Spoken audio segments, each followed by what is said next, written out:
May have to go rob a bank. Oh, Lord.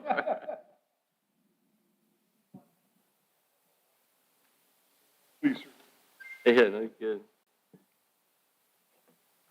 May have to go back. Which button advances? Yeah.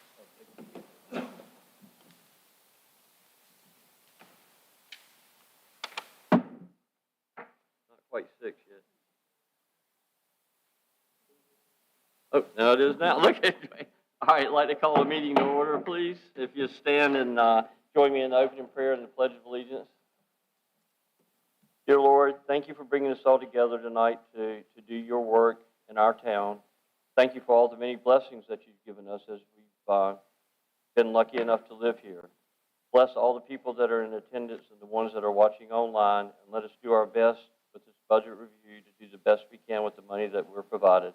In your name we pray. Amen. I pledge allegiance to the flag of the United States of America, to the republic for which it stands, one nation, under God, indivisible, liberty, justice for all. Okay, so the purpose of the meeting tonight obviously is a special meeting, and the purpose is to do a bid. The purpose of the meeting will be for a mid-year budget review and discussion, and of course, John will start that out for us, and I guess we'll go through the ranks with what everybody wants to give back to the town from their departments that they had left over. That didn't. There's no Doge here. They're excited. Y'all ready? Yeah. All right. Mayor, Get it on. thank you. Thank you for the opportunity to sit down with you guys. Like you said, a mid-year budget review. It's hard to believe we're actually almost 2/3 of the way through the budget.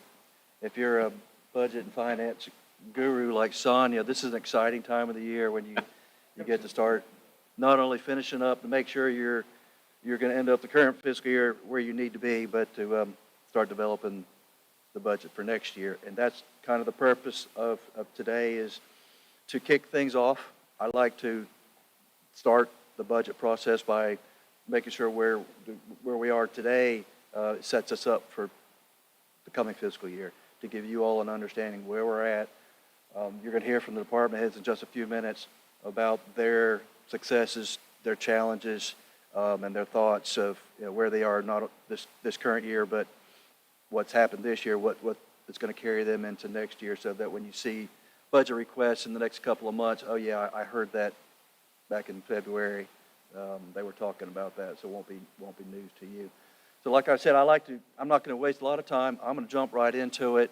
I'll just give you what I call a look back, how we got to where we are, and what some of the trends are basically in our revenue streams in the general fund. Then Sonia will take over and kind of give you a more detailed review of our current revenues and expenditures, current year, and then we'll go right into the department heads. They got some short presentations, like I said, of their respective budgets, their successes, things they've been able to accomplish this year, some things they've seen that they didn't expect, and we've had to make some changes, on the fly, and just want to make sure you all understand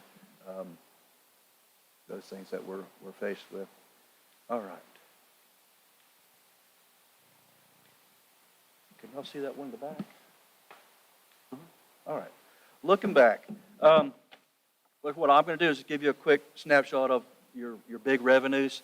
If you look at your general fund, your revenue chart in your budget, there's like 53 revenue items in your general fund line item budget.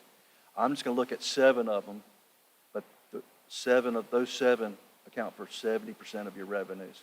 So if you get a good idea where those are trending, you'll have a pretty good idea where our general fund revenues are. Very few of them, out of those 7, I think there's only 3 that you really have any control over. Obviously, your ad valorem tax is your greatest source of revenue, and you obviously have a lot of control over that revenue stream. Building inspections and fund balance are the only 3 that you really have any local control of. The rest of them, sales tax, utility franchise tax, occupancy electricity tax, power bill are all controlled by the, the state. You can't change those values. You just take it for what it is. So looking at your first graph there, I appreciate Sonia putting all these together for us. I think it gives you a real good picture of just trends, what's going on. You have, like I said, your largest source of revenue that you do have control over is you have rural tax. You see each one of these is going to go back 5 years, starting with fiscal year 19-20 on your far left, and then 24-25 is your current budget year that we're in now. So that last number on your right is what we think is what we've got this year.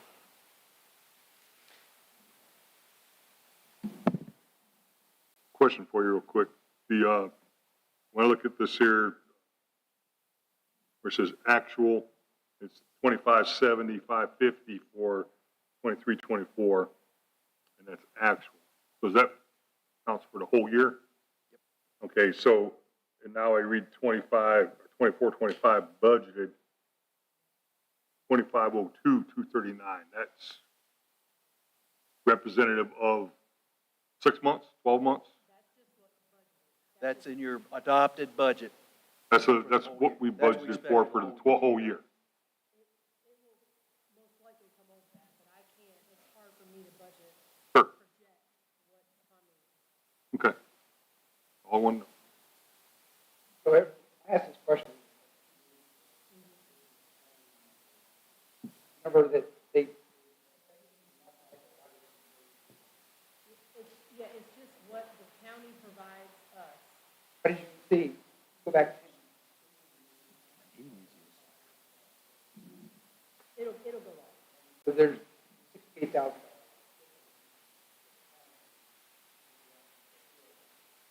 I both know that.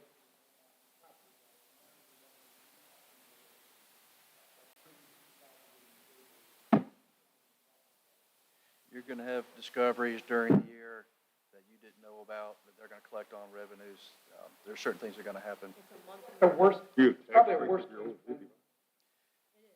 So you look at 19, 20, 21, all about the same in your revenue.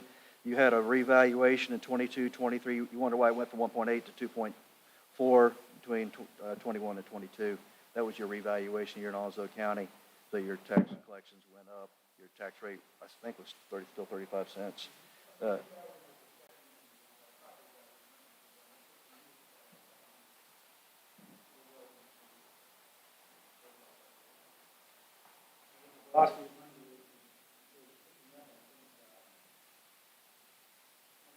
Things that are happening.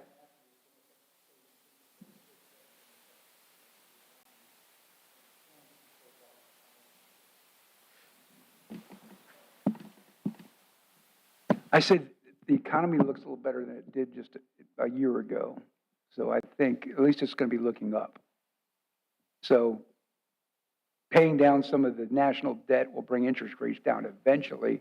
If we ever get a Congress that's got enough gonads to actually do that, though. So interest rates are holding back right now a little bit of even potential growth in the housing industry. It is what it is. Well, when you want to do the budget, you want to be on the conservative side anyway, I would think. You don't want to over budget and then come up short, so. If you try to hit it dead on, Why or not? you come up short, then you got another set of problems. I'd rather be a little bit conservative than to over anticipate what you're going to get, and they say, wait, I got to cut something out later on. That's the way I've always done it. So you've been pretty consistent since 22 through what we expect 24, 25, about 2.4 to 2.5 million. At 35 cents, that's $3,500 per $1 million. 1 penny is about $71,500 at 35 cents per 100. Looking at the next largest source of revenue is our local use sales tax. That's several taxes collected on the state level that are redistributed through the county back through the towns, which we don't have any control over. Local economies do have a lot of impact on local option sales taxes. It's hard to predict. We get information from the league about this time, March, April every year, predicting what our sales tax will be on a general idea. I think they've told Sonia that, just this week that about 1.2 or something like that. So the growth isn't really going to be there in sales tax locally for us in Onslow. Again, Raleigh and Mecklenburg might be different than Onslow, but there's not going to be a lot of growth in your local option sales tax next year. They actually said the budget is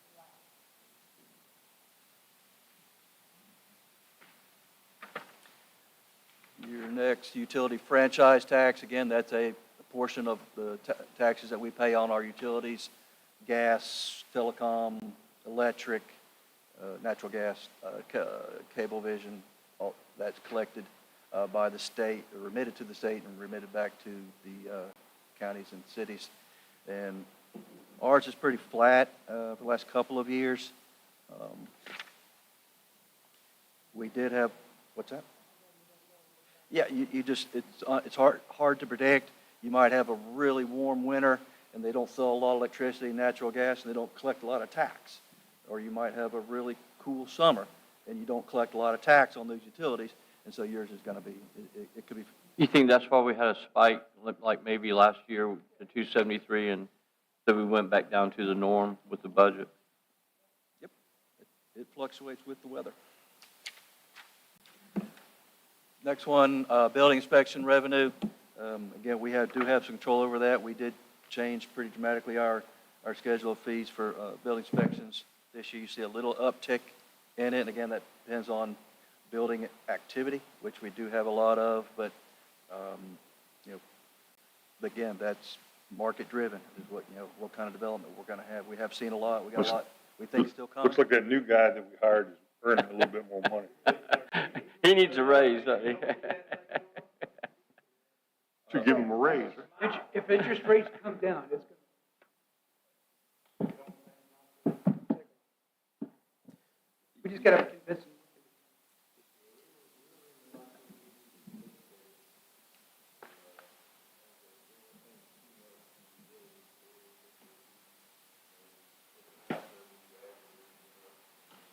Well, got,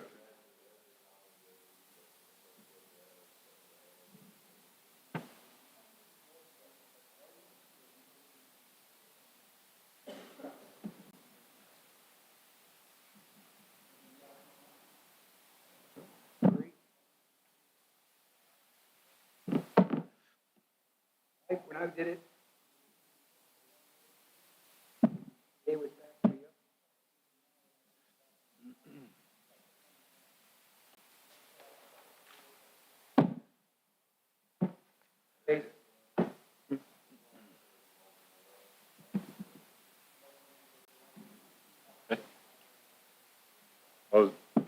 I've been spending a lot of time reading the land use plan, and looking at the type of homes that they propose. I'm not sure I could afford it. That's kind of crazy. Stop right there. John?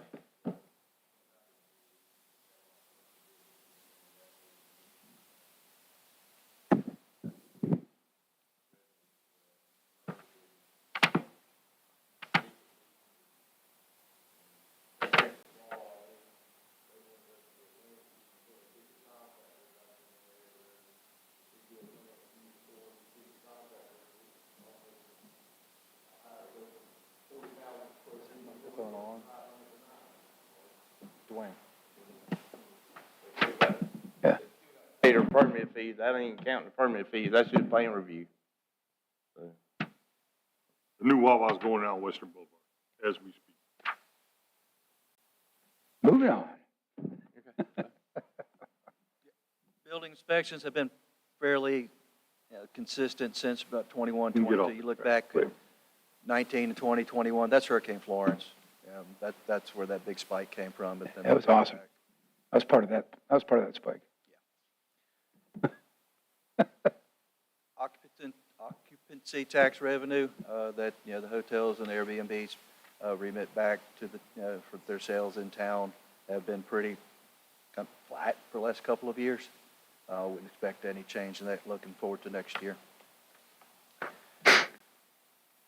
Powell bill? That's pretty promising. I mean, we damn near doubled it since 19 and 20.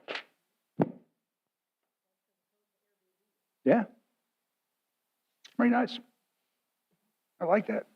5 years, double it? Powell bill, that's money we get back from the state for every gallon of gas that is sold. We get a proportionate share if you have a municipal street system. That's what they send back to us for street repair, sidewalks, curb and gutter, maintenance. It's proportionate. It's your percentage of road miles that you maintain and your population based on the North Carolina as a whole. So we don't get a whole lot, but it has been consistently growing.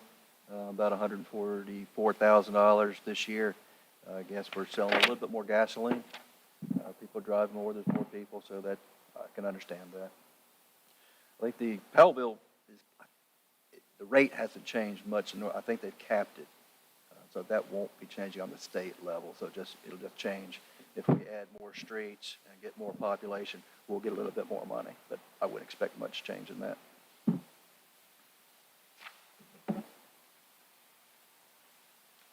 And here's your largest, after sales tax and property tax, is our fund balance. That is unrestricted fund balance. That is money that the board can appropriate for any legal purpose as they please. Now, we do have some restricted funds that you can't, but we just showed Hey, you. Quick review. What are the big purchases where we use the fund balance besides the 40K? We're going to show you that in a minute. Yeah, okay.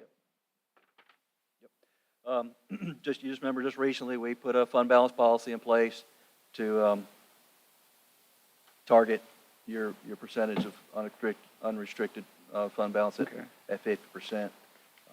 If you look at the next page, we're at about 48%. On a dollar value, we're looking at right now from 3.8 million last year down to 3.2. So we have dropped off about 600,000, and Sonia will show you that in a minute, where we've appropriated that money.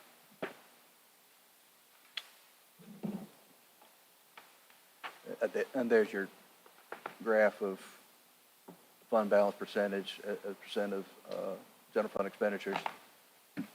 Starting with 1920, you're about 56%. You stayed there, crept up a little bit, 76%, 74, and then we're back down to 48 this year. Probably won't actually end up there. We appropriate a lot of money for sidewalks, $500,000 for sidewalks. I doubt we'll spend that this fiscal year. We'll just carry it over to next year to get that project. Once we spend the money, it'll show your fund balance dropping. And there's just another way to look at your unassigned fund balance over 5 years. Gotcha. All right. Well, that was just a real quick snapshot of your largest 7 general fund revenues, which account for almost 3/4 of everything we collect. So it wouldn't take much of a change in one of them to affect everything, particularly your sales tax, utility, franchise tax, and of course, if you changed your property tax value up or down, that'd be a significant change for us in Swansboro. All right, I'm going to give it to Sonia, and she's just going to go through, unless you have any questions, just briefly look at the current year instead of looking back at the big picture trends. We'll just kind of give you a little closer look at what we're going through this current fiscal year. All right.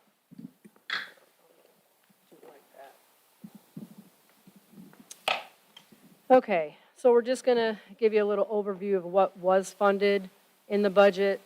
I just thought it was a good idea just to go through. Remember, y'all approved a 4% merit. The North Carolina Orbit retirement, there was an increase at 0.75 basis points. That's mandatory. The property, North Carolina League property casualty, we had an increase in our property and liability insurance. We had an increase in our workers' comp insurance. Our group health insurance increased 4%. And then you also approved some capital outlay using loan proceeds of $570,000, which we did close on that on January 9th. And it consisted of 2 fire chief vehicles, police vehicle, and public work, the vac truck. Sonia, I got a quick question. That, property and casualty increase, is that from the skate park, or is that just Well, in general? it's everything. We're pooled and it's everything. Okay. Oh, okay, I got you. So that would be, that's not just focused on us, it's, All right.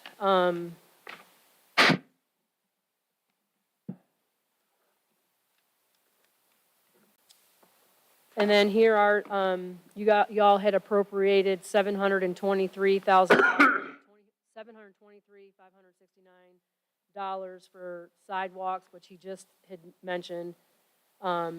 We had new workstations, if you recall, we need to start getting some new workstations because of the, our Office 365 is not going to be able to be updated with the laptops and workstations that we have right now.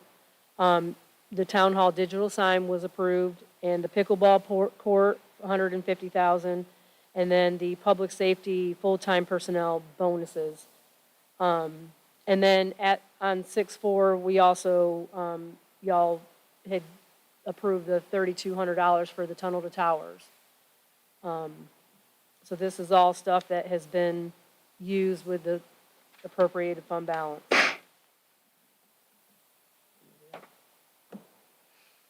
All right, so here is your original budget, which was just say 7.5 million. And then, well, that was your revenues, and your expenditures are on the other side, and they have to balance.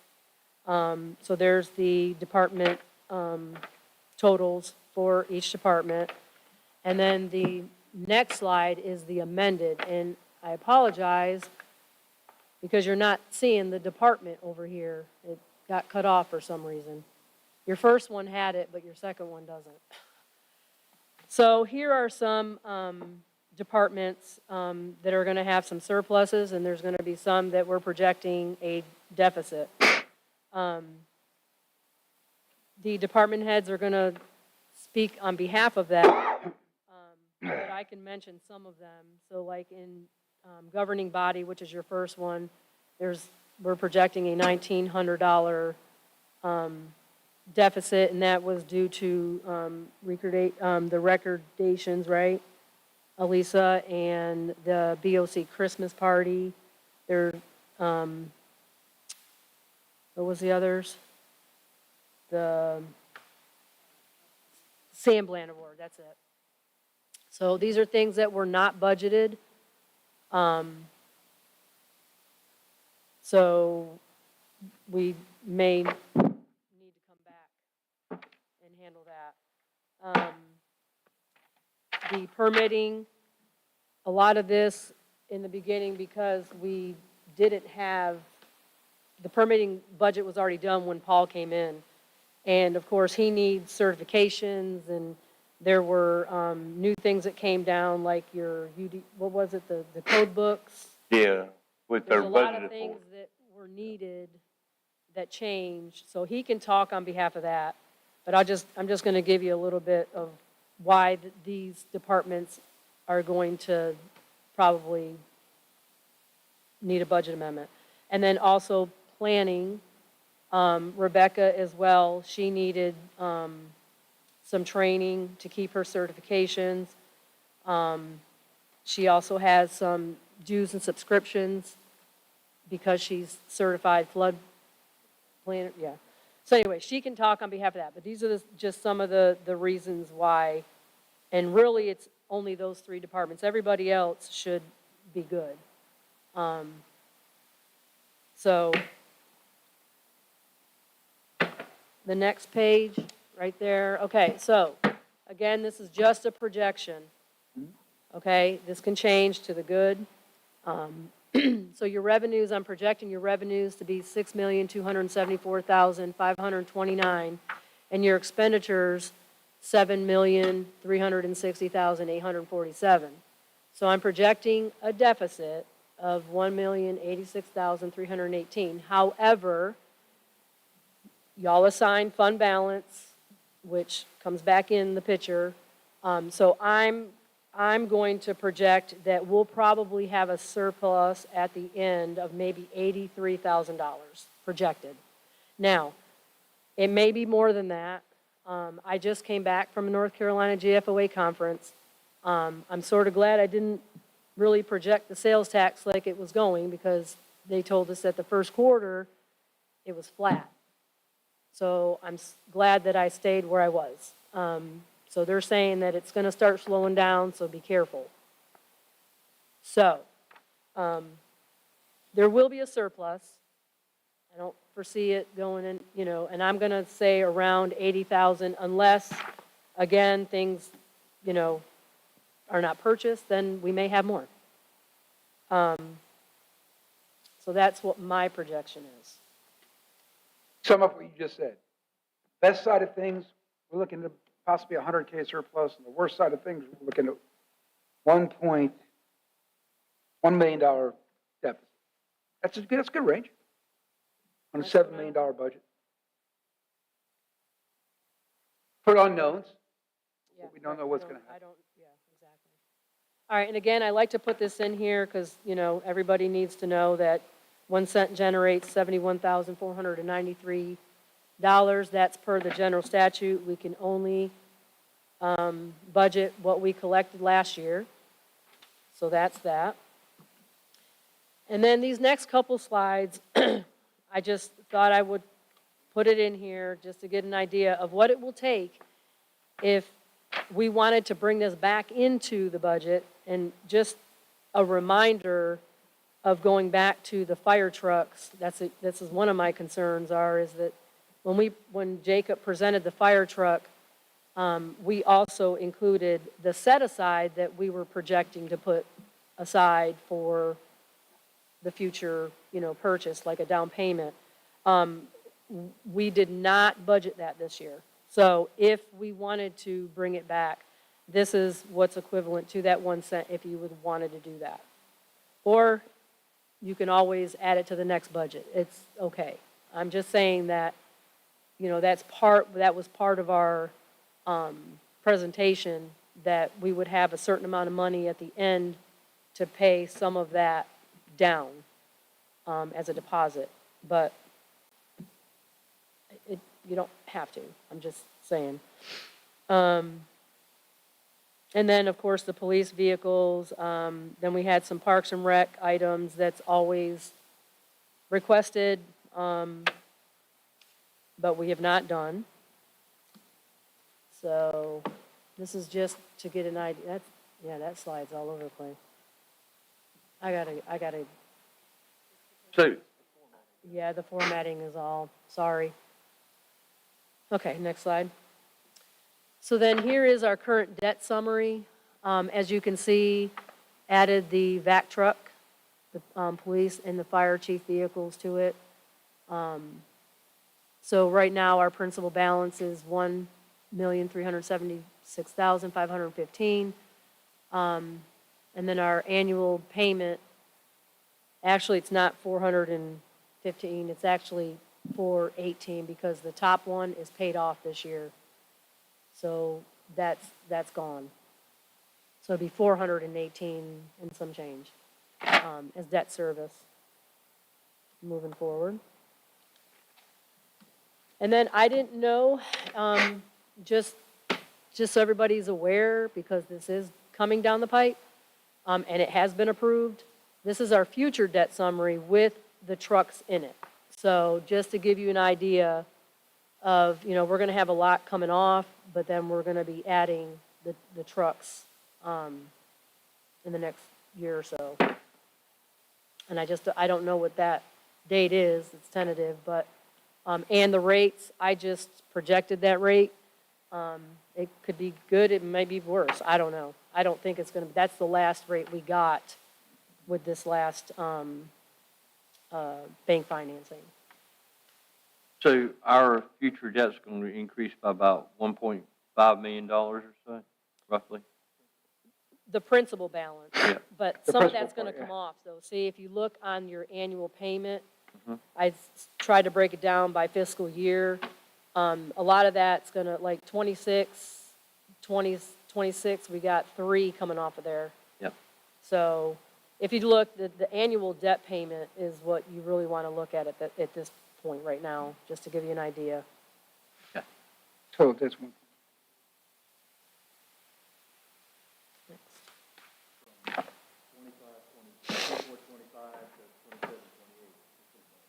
Mhm.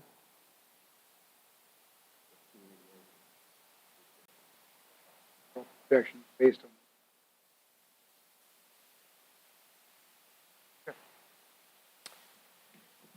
Next slide. Chief, are we missing anything off here for, till 2029 that you could think of? That you don't want to blindside us later on in 2028, 2027? Oh, get wait, I'm not anything. done on the next slide. I'm asking because you're like my biggest expenser, you know that? You're on the Yeah. next slide. So anyway, so just give you a reminder that y'all had approved the ALS program. Oh, yeah. Now, again, and Jacob can, this is tentative. We don't really know what that number is, but this is pretty much a ballpark, right, Jacob? And then the air packs that were approved. So these are things that are, that were approved in 24, 25, that's going to take effect next year. So just to give you an idea. Didn't we have the radios too, Chief, this year? Communication systems? Yeah. Okay. Yeah. And then we had some personnel requests that were not funded. And some you even froze. I mean, I guess there's a freeze, so. And these are, if you wanted to bring them back, this is what's equivalent to the 1 cent to bring them back.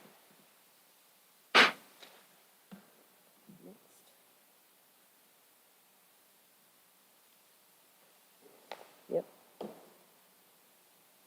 And then here's our Stormwater Enterprise Fund, and of course, this is, again, whatever, if there's a surplus, it goes right back into that fund balance. It doesn't go in the general fund. So whatever that is, and we are having some, as a matter of fact, you're going to see a budget amendment coming through this next meeting for repair maintenance of stormwater drainage. So, but it'll be coming out of this fund, not the general fund. The next slide. And then here's our solid waste fund. Same thing, if there's any surplus, it goes right back into the fund. And that's all I have.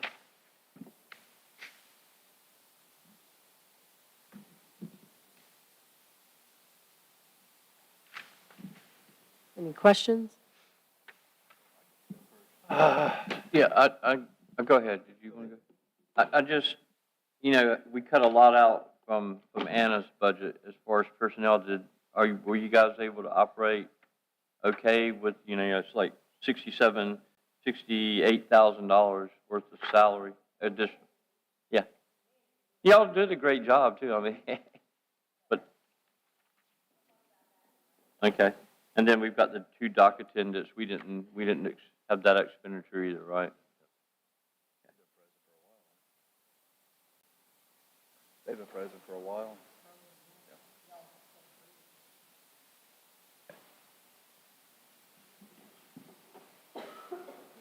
All right. I got it from you guys last week, so. He started.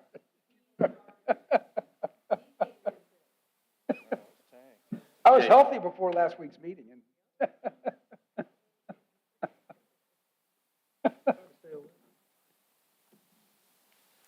All right, you ready? Move on?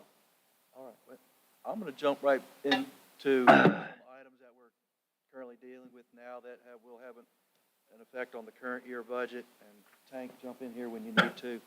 Obviously, we're all familiar with the current bicentennial dog walk project, and there's a picture of it looking on the water back towards land, come along really well. They're nearing completion. We're looking at wrapping that up next couple of weeks, I hope. The last thing they need to do is, you see the cedar trees up by the bridge. They've got to slope that, the slope by the bulkhead of the bridge and put new riprap in there. But for the most part, the dock walk is in. However, we've got a couple of things that not really associated because of the project, but are, I would say, tied to it. You see that picture there? This is Moore Street dock, looking back towards Moore Street, the borough there on your left. This is our dock that the new bicentennial dock walk ties into. And you see some of the planks there have been pulled up.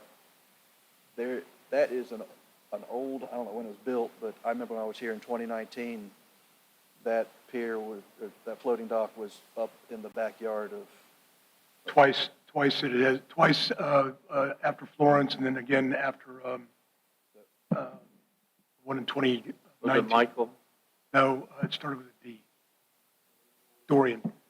That dock, both times ended up on the property where the pavilion is now, that Mr. Swanson built. The Maddox house, yeah. And it has, yeah, the Maddox property, and it has been put back where it's at. It's a floating dock that is actually adjacent to the walking dock that Mr. Swanson owns. But it was repaired twice, but there's a juncture there where it comes together, and it's just not done well, and it needs to be repaired. Yeah, the hinge point is just. Yeah, I went and looked at it today, and it's, you can see it. Like, This dock, as it was built in 3 sections. You see the gangplank coming down from Moore Street. That hits the first section. Correct. And you see the weight of it. There's a joint right there about where the aluminum gangway comes down. There's a lot of weight on those floats, and where they were tied together, they weren't designed for that kind of weight. There needs to be some additional strapping put in. And you see that 90-degree piece of metal strapping. That was part of the Bi-Park project to tie the new dock walk into the existing Moore Street dock. We need more of that on that floating dock to stop that flexing from it. So it wasn't designed to put that big aluminum thing on top of it, right? Probably not. So why did we do it? That would have to be answered by whoever authorized it. authorized it and built it at the time. So Which- would we put a metal flange You'll put across some kind of that? strapping or flange to Yeah, I see that. straighten it up and hold it. And there's a second problem. Oh, I think I got to pick.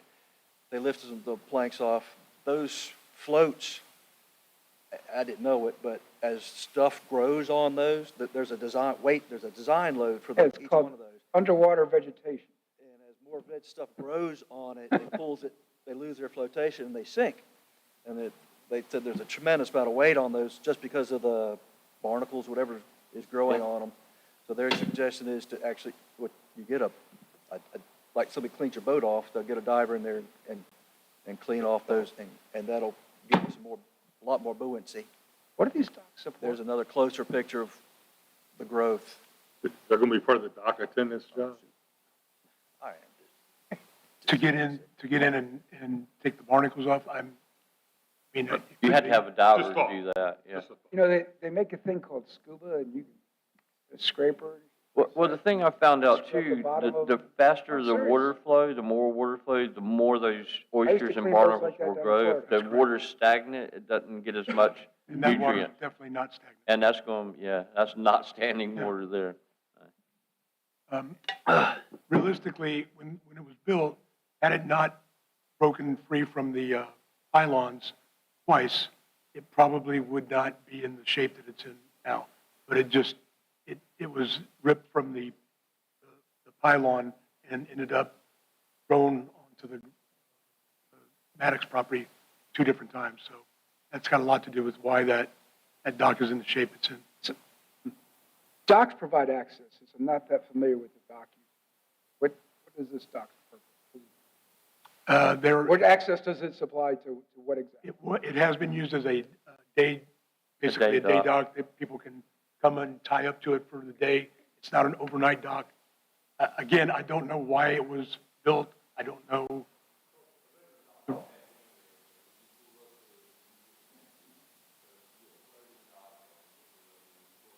Pull a boat up and people use it all the time during the, Okay, so it doesn't really provide access to it. No, it does I create, got ac- it. it does We have a create, town dock, we have a town dock for that, all it right. does create access in that it encourages boat traffic to come into downtown, and then your businesses should hopefully see revenue Do we from, rent that space too, like we do the town dock? what's that? Do we rent the space on that one like we do the rest of We've the town got dock? part of a lease, don't we have Because a like lease currently- agreement? These will all be day docks. There's 7 slips being built part of this bi-part project. And that's owned by the town? 2 of them are being leased by Randy. Those 2 right there you're looking at, those part of. So he pays us for that. He purchased 2 of them, yes. Okay. The rest will be open for. So we do lease space. For day use. Actually, they're. No, we don't lease it. Well, he just said he leases two Oh, spaces. but not on a date, not on a, not, No. so you can lease dock space on a yearly basis, but not the type of dock we're doing. Not a day Yeah, dock. Yeah, not the type we're doing. Those will be day slips there, pulling up parallel to that floating dock. And you can just come and use it at will, as long as you're not there for too long a So these period are- of time, yeah, It's not for overnight. yeah. But now Randy's are, They'll be Lease. dedicated to him, those They're- 2 will yep. be dedicated to him as part of him leasing that property to us for the project. So my point is, for the $9,300 it's gonna cost, I think it'd be well worth saving that dock for some time if we just make these improvements while they're here. So we're gonna I'd like to bring a budget amendment to you next week based on that information. Well, It'd be like a- the new dock ties into this floating dock, so it's kind of important to make sure that it is in shape. All right, there's one more, which Tank has informed me, this is the oldest dock that we own. This is Main Street dock. Main Street dock. He has pointed out this to me several times, we've got some issues going on here. And while the engineer was down here yesterday with me, looking at Park, we walked down and took a look at this, and this is in dire need of maintenance work. You see those X braces that should be tying I call them the pilings together. A lot of them are just floating in the water. That's not good. And this year, there was no maintenance money for the Main Street dock or Moore Street dock allocated. That's at high tide, doesn't really give you a good picture, but you see that one just hanging there. What I'd like for them, I don't have a quote from them yet, hope I can get it for next week, is to go in there and give us, somebody get in the water and actually give us an assessment on those. We can see one of those pilings is rotted, and there could be 7 or 8 more of them that need to be pulled out and replaced. I've asked them to give me a per piling price, and I'd like to bring that back to you to consider, because a lot of people use that dock, especially during our festivals, July 4th, a lot of weight gets put on there. We need to probably do some maintenance on that pretty quick. And that property. We do at some point, but there's a lot It's all of people. backed up. Property. That is also a The fishing, only dock. that is also a fishing dock. People can fish yeah, off of that. there's always people fishing out Yes. there on Oh, that yeah. dock, all the time. And it's the oldest dock in the town. Again, that's, And it does back up on property that the town, or it's the street, Yeah, how much- right? It's the it end just of the backs up street, to Main basically, Street. so it is adjacent to our property. yeah, it That is dock directly off, Adjacent to your property, Well, yeah, it's off the end of the street. up the end of the street. is directly an extension of Main The Street. street runs all the way to the water. Because I thought that's a parking lot. That's the street. all It's the not way our down. parking lot. All the way. All the way to the water. There are parking spaces, but there's not, we And don't then our have, dock goes off both directions. Our dock just goes off the end of it. Now, Just the up the end. to fund both of these, you all remember you appropriate about $60,000 of fund balance from the visitor center, the Church Street dock budget to repair the visitor center. So those repairs were right now less than $7,000, plus the HVAC's got to still be replaced. So we're going to come way under $60,000 in that project. Since these docks are part of the Church Street budget, it makes sense to reappropriate some of that 60,000 and use it for this maintenance project. So that will be my request next Are week. we real close to getting that completed, the visitor center? Is The it mold, close? the mold remediation has been completed, and now I'm waiting on another quote for the HVAC system replacement. I need 3. And once I get that, then decide who's going to do that. And then there's probably going to be, and that I'm going to estimate is going to be between $10,000 and $12,000 for that. And then the required improvements to the inside, because we had to tear out drywall for the mold remediation, is probably going to be around $5,000 to $7,000 to get all of that.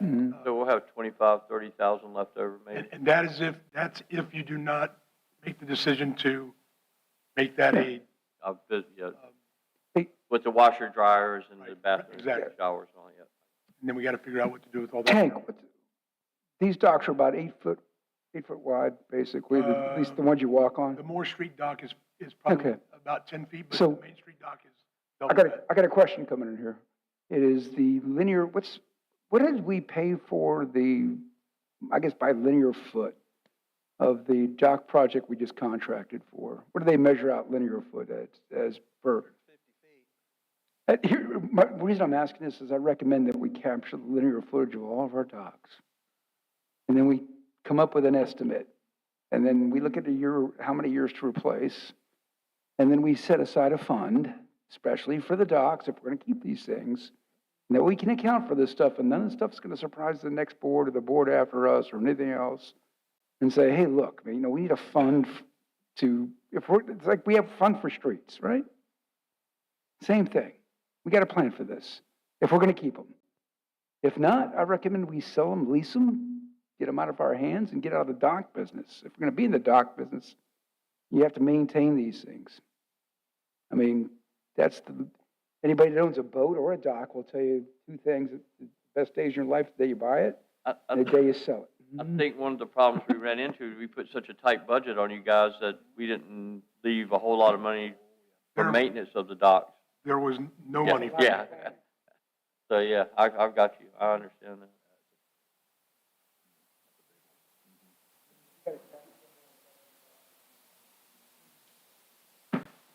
Or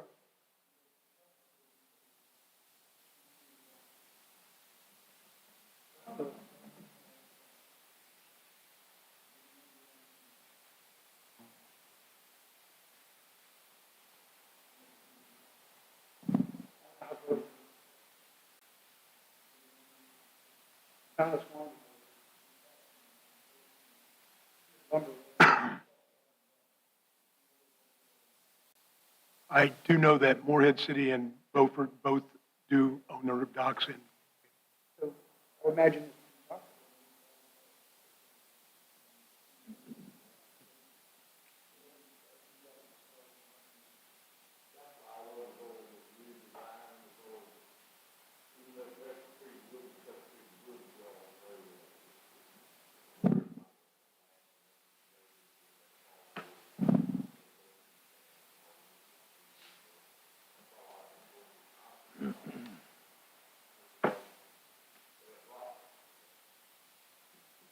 Who knows? Those docks. I have to buy you a bar. it may be. Riverview is, Riverview, we haven't even talked about it, and Riverview is in Neighbor would be the biggest. way worse shape. It needs a I lot don't of, think. Year I graduated. When I graduated.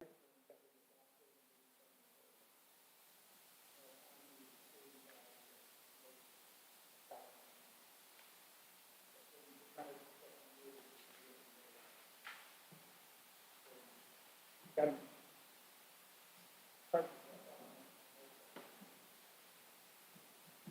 It's worth hiring a large.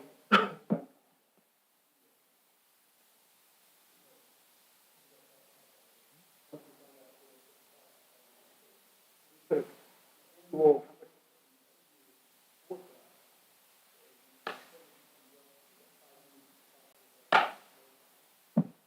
and maybe we can hold that number.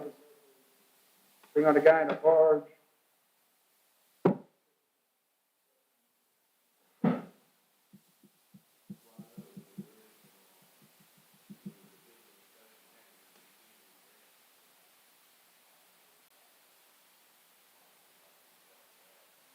I don't know, but I'll find.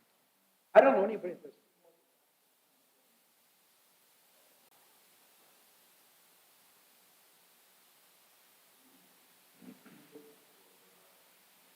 They're not doing that. They're not the bread line at all. They're buying nice equipment. Oh, the companies that build them, they're doing really well.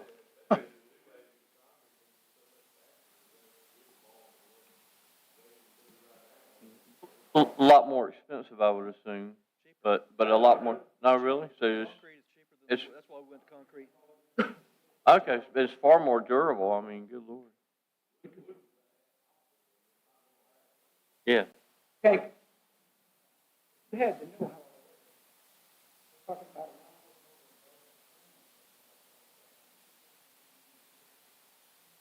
gotta get past Paul Yeah, with that.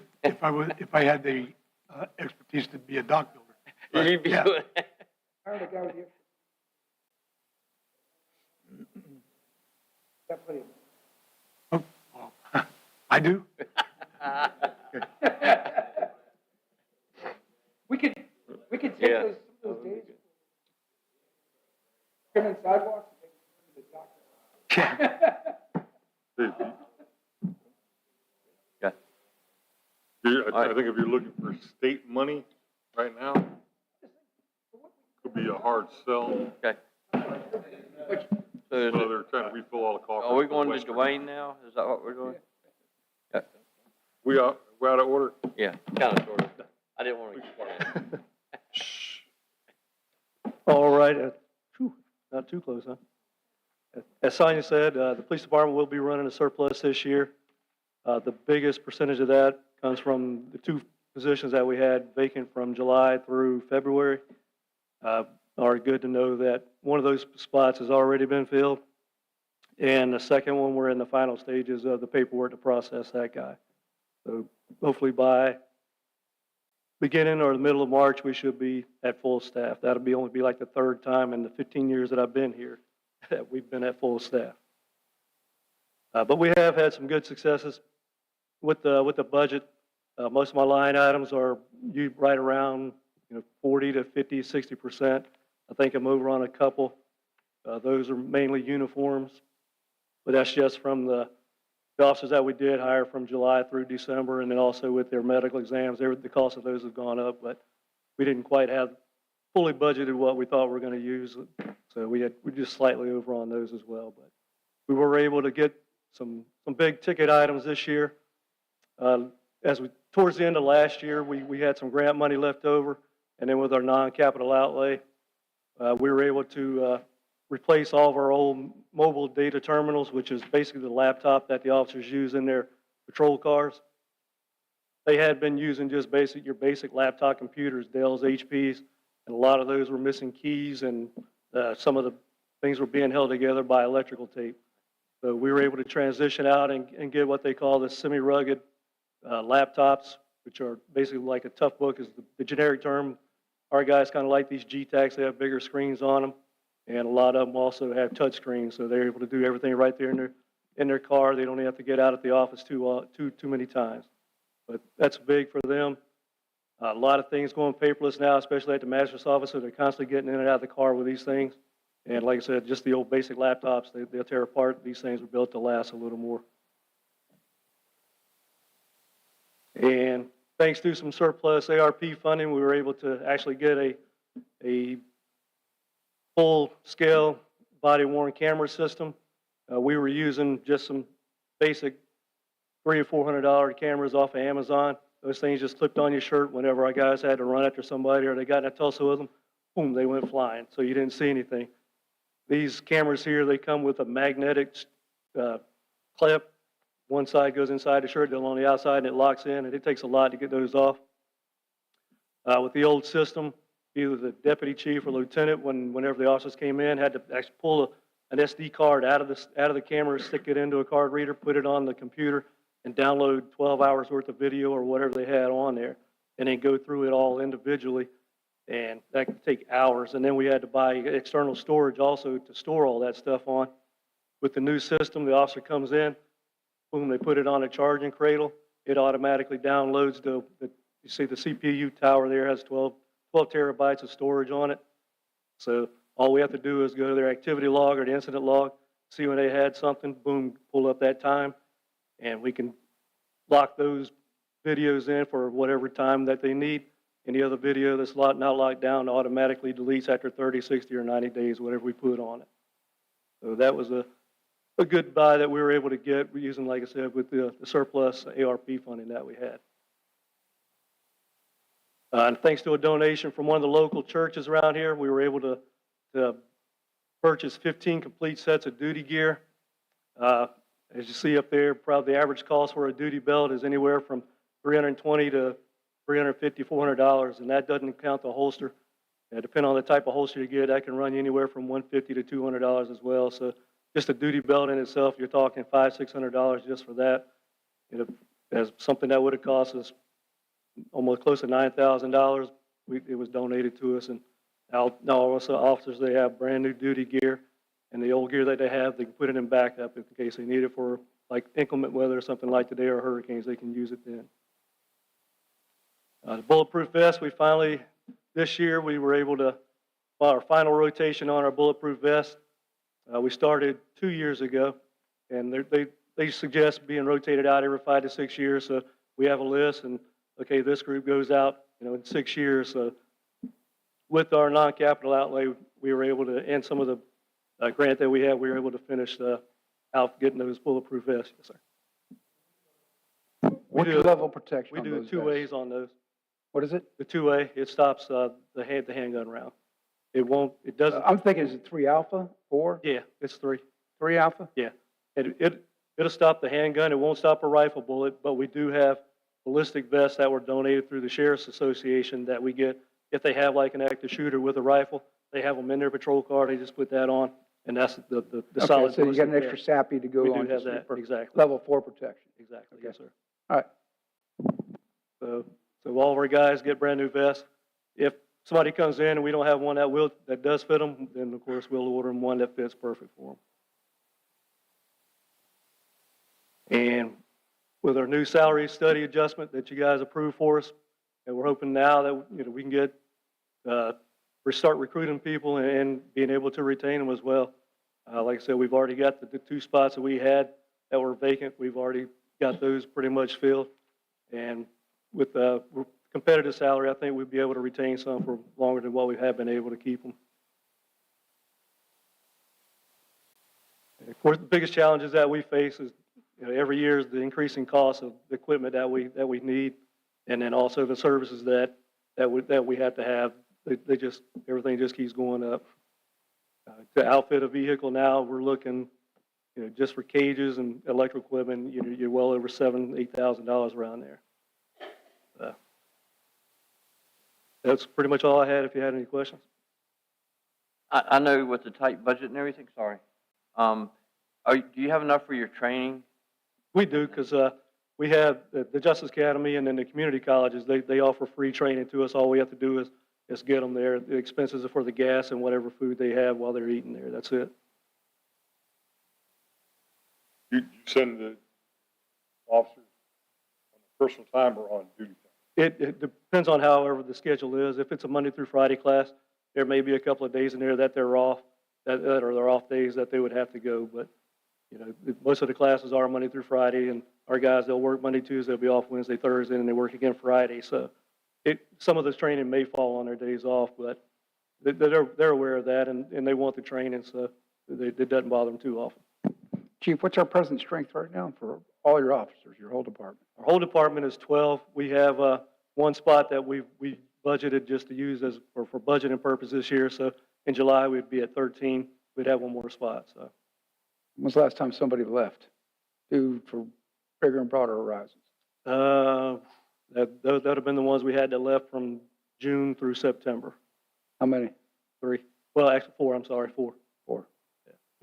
How long were they here with you for? The longest one was here 7 years, and then everybody else was 2 in 1 year. Okay.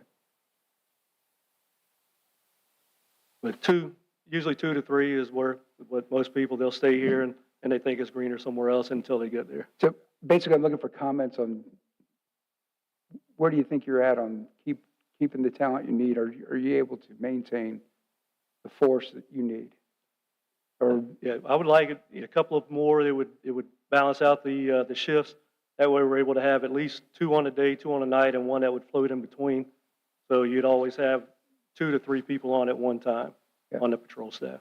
are they by themselves for the most part if they're not a trainer? Right now they are, but we got one officer that's out with a broken ankle that was suffered. They were trying to arrest a drunk driver and they got in a tussle, he broke his ankle, but he goes to the doctor later next week. He has an appointment to see if he can get back into at least being able to drive, and then from there they'll release him to active duty.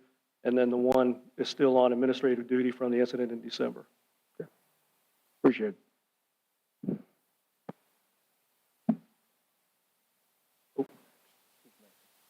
I think it was Anna.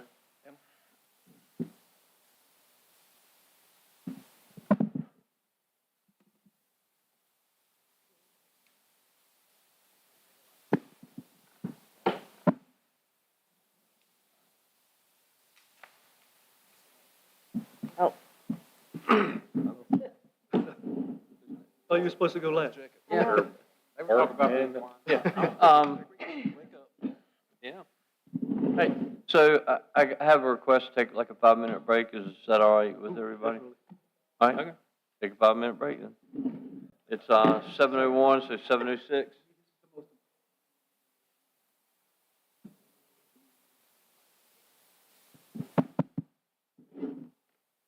They're recognizing. What time's ABC store close? The what? 9 o'clock. Boy Scouts, Huh? they're putting all kinds of contract. 6 weeks left. All kinds. So, Girl Scouts. Really? The ones with the highest amount of toxins are the favorites, everybody. Yeah, Those, might be a reason. She asked me. I bet you just heard about it. Girl Scout cookie toxin levels. Girl Scout.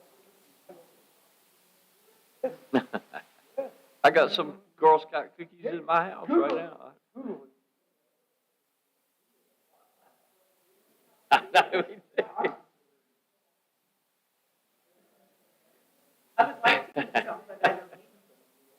Look, I bought a bag of popcorn not too long ago. It's been, well, maybe 6 months ago from the Boy Scouts.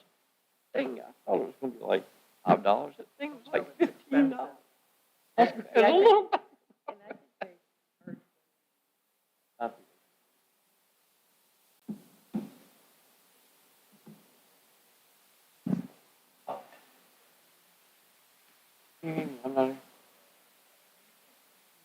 Jacob, you don't need anything, right?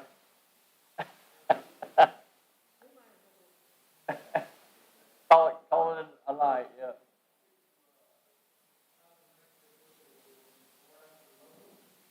Is what it is, I mean.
Mine says,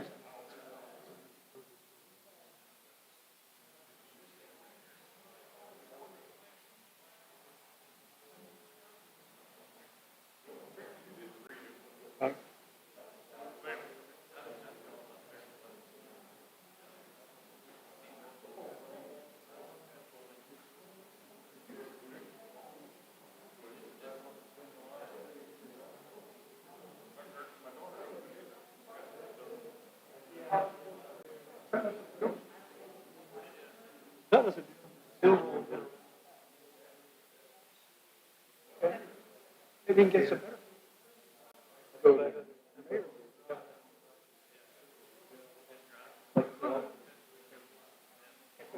Maybe we let them put a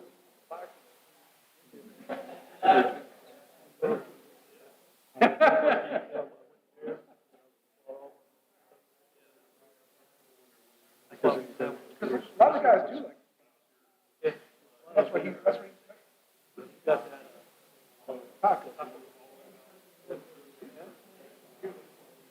You know, they already lost the patent.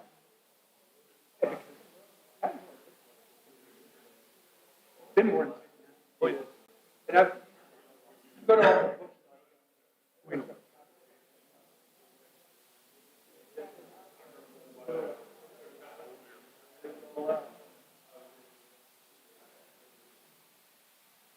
Hey, yeah.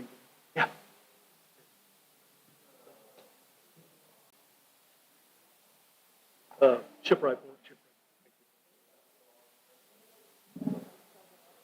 I know them all. I never knew what downtown was. We just called it downtown. And Lisa goes, no, it's Edgewater Heights. I was like, never knew. Yeah. That is downtown. Is it? Okay. But It's down here? development from houses along that street.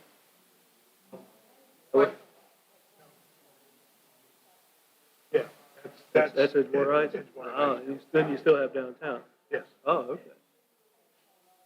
Yeah, that's what we did. And then over That's what I here, did. behind the, well, I guess it's the salon place now, that Russell Park. Never had anything. Oh, talking about like Lisk. Lisk and Park and Russell, yeah. Yeah, Russell. It's Yeah. called what? I think she said Russell Park.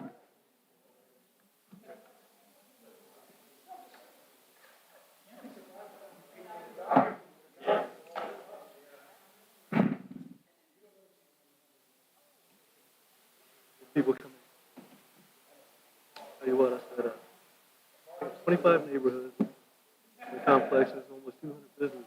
We got 50-something surface. That's it. No. We're gonna have All more of happen. it's a separate subdivision. Yeah. I don't know if we have that much. Have that much stuff. Even if we get a rental. For at least one rental Yeah. project. Downtown. We've got all the house freaking. North is 1 and 2 and 3. I mean, not 1, all 2. I have all Three. north and And not to mention the seawall. Creek Court's not. All righty, so I guess everybody's back now. Joe's back. So that's Chief Randall, is it your time? All right. So I'm actually give you 2 updates because we have the emergency management department as well, but that one should be pretty brief. So just wrapping up our last year for the full calendar year, not necessarily just the budget part, but we had the 1,528 calls for service. When I first started, we were 816, so that just shows you how much that we actually have increased, as well as what we've saved in the structures that we had in town that's burned. We had 3 last year alone. So. What we accomplished, we had 14 of our firefighters that obtained new certifications. 2 actually graduated with their associate in applied science degrees. 5 became privileged to practice as an EMT in our Onslow County system. And the department itself logged 6,655 training hours. And just like police, the state, we are able to go through community colleges. I have a bunch of myself included, we have a bunch of qualified instructors to offer these classes in-house. Most of the time, we have to pay for lodging and traveling to the courses if they're somewhere for like a week in college. What we accomplished, we throughout the year received our peer review committee approval to advance to the advanced life support level and have been working through that. Selected for the Center of Public Safety Excellence, I gave that presentation, and we were certified officially in January. We completed the sale and acquisition with no budgetary impact to the self-contained breathing apparatus. We completed the Phase 1 Hammocks Beach trail marking system, which is when you go out and walk on the trail now, if something happens to you, we can actually find you a lot quicker based on the GPS coordinates that we worked with our dispatch center to implement. The salary adjustments approved, and then we completed 2 acquired structure training events, burning those successfully, and we actually, over the last few weeks, have 4 more structures throughout the town to burn over the next few months. So we're going to be pretty busy between now and June before it gets too hot. What we've kind of faced challenge-wise, we had a pretty severe impact to our apparatus maintenance budget that was already kind of low. We've had to put some Band-Aids on some stuff just to get us by. I've got trucks that have tires. I've got a pump governor that's been giving us some issues, so we've faced some challenges with our apparatus maintenance.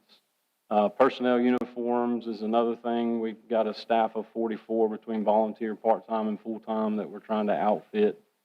ISO, we've requested an ISO inspection. We have requested it for this coming fall, just based on a bunch of factors from evaluating our department. So we're trying to get the insurance rating down. And with that, we have to do our annual testing. And it seems like this year, most of our hose and other equipment just decides that this is going to be the year that it wants to go out. So facing those challenges as well. And then as Sonia mentioned, the capital reserve, we had already, with the presentation of last year's budget, tried to work towards a planning program that would set aside funds that we would not have to purchase the trucks like we did this time with such a large finance. Most of the time over that 10-year span, we would have been able to pay a large chunk of change, so there wouldn't have been a large impact. That got cut out as well, so that's that challenge. And the equipment replacement plan that we were adding to was this equipment that's going out for ISO would have been pulled from that reserve fund. So what we're working on, we're hard away at the ISO inspection preparations, so getting training in with all of our automatic aid partners, going through all the apparatus, making sure we've got the equipment we need. Working on checking off the rescue standard as well for medium rescue. The Center for Public Safety Excellence accreditation process. We're working for the Advanced Life Support Program and working to get all of our equipment matching the FEMA AFG recommended life cycle replacement. So whenever we actually are applying for the grants, we have a time frame that we're aligning with versus just kind of a random replacement schedule that was previously somewhat in place. So that's the fire side. Are there any questions with it?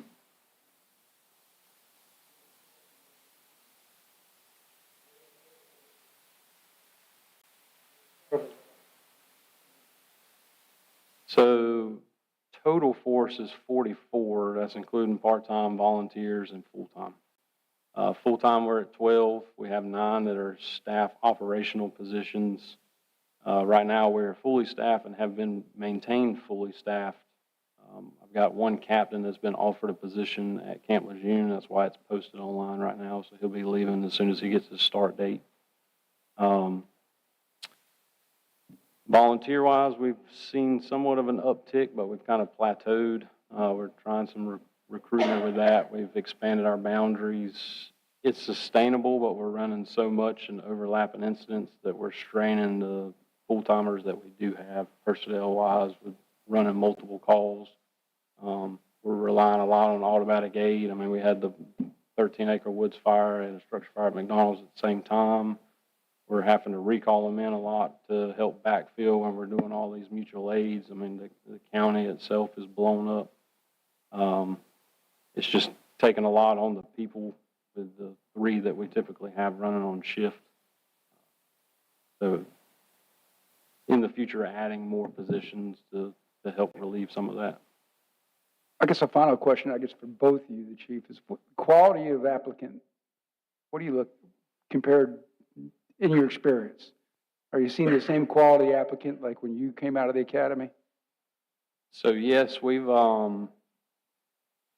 just recruited with in last year, we had an engineer that's moving from the mountains that's got years of experience. I've got a gentleman that come from Jacksonville that's got years of experience. So we've created a culture, and now with the salary enhancements, it's aided a lot with getting quality applications, and we've created a place to work here in Swansboro, which is retaining them. So I would say yes. Chief, same thing for you too? Okay. But one of the candidates that we're just bringing on, he's got 8 years of experience as well.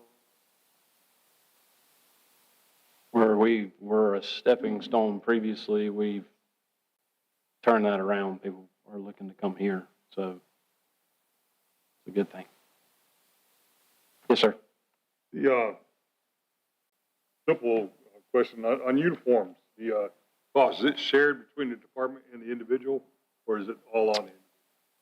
So we typically furnish the uniforms, but with the amount that we've had and the people we're issuing right now, basically a T-shirt. The people that we're adding, trying to get pants, Emerald Isle Police actually had a surplus of pants and brought over here that we were able to give some of our people, but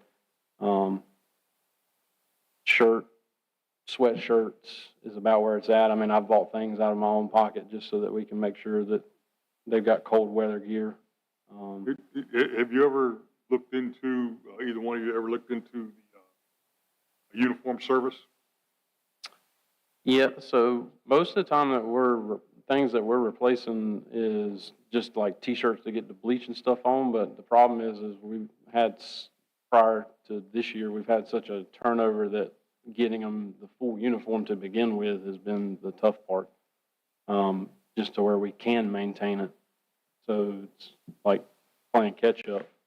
But we have looked at doing the recurrent, like the Sentas or Centras, Universe Syntex, or the one that comes and picks your uniforms up, Right. clean them, and brings them to you.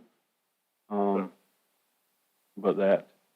I didn't know if they did police and fire uniform. I guess it's not, besides the badging that goes on it, it's a standard shirt and trousers. So we don't even have Class A's, like the dress shirt that I wear, I have purchased out of my own pocket for presenting wise. We haven't done true badge pinning ceremonies, which was what I actually was aiming at doing this year, was trying to get some Class A uniforms, but that's one of the challenges we faced, is trying to at least get the people in a uniform before we start getting the badge material. I'm not going to beleaguer that. I'll talk to you after Yes, sir. some time. Just, I just found it in my past experiences where people were required to wear uniforms. That was the most economical way for everybody involved to do it because of the wear out replacement. But I said I won't say no more.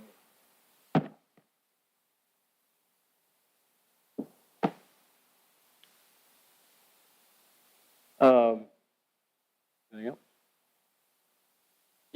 Could you just kind of update everybody, like you and I were just talking about the ALS?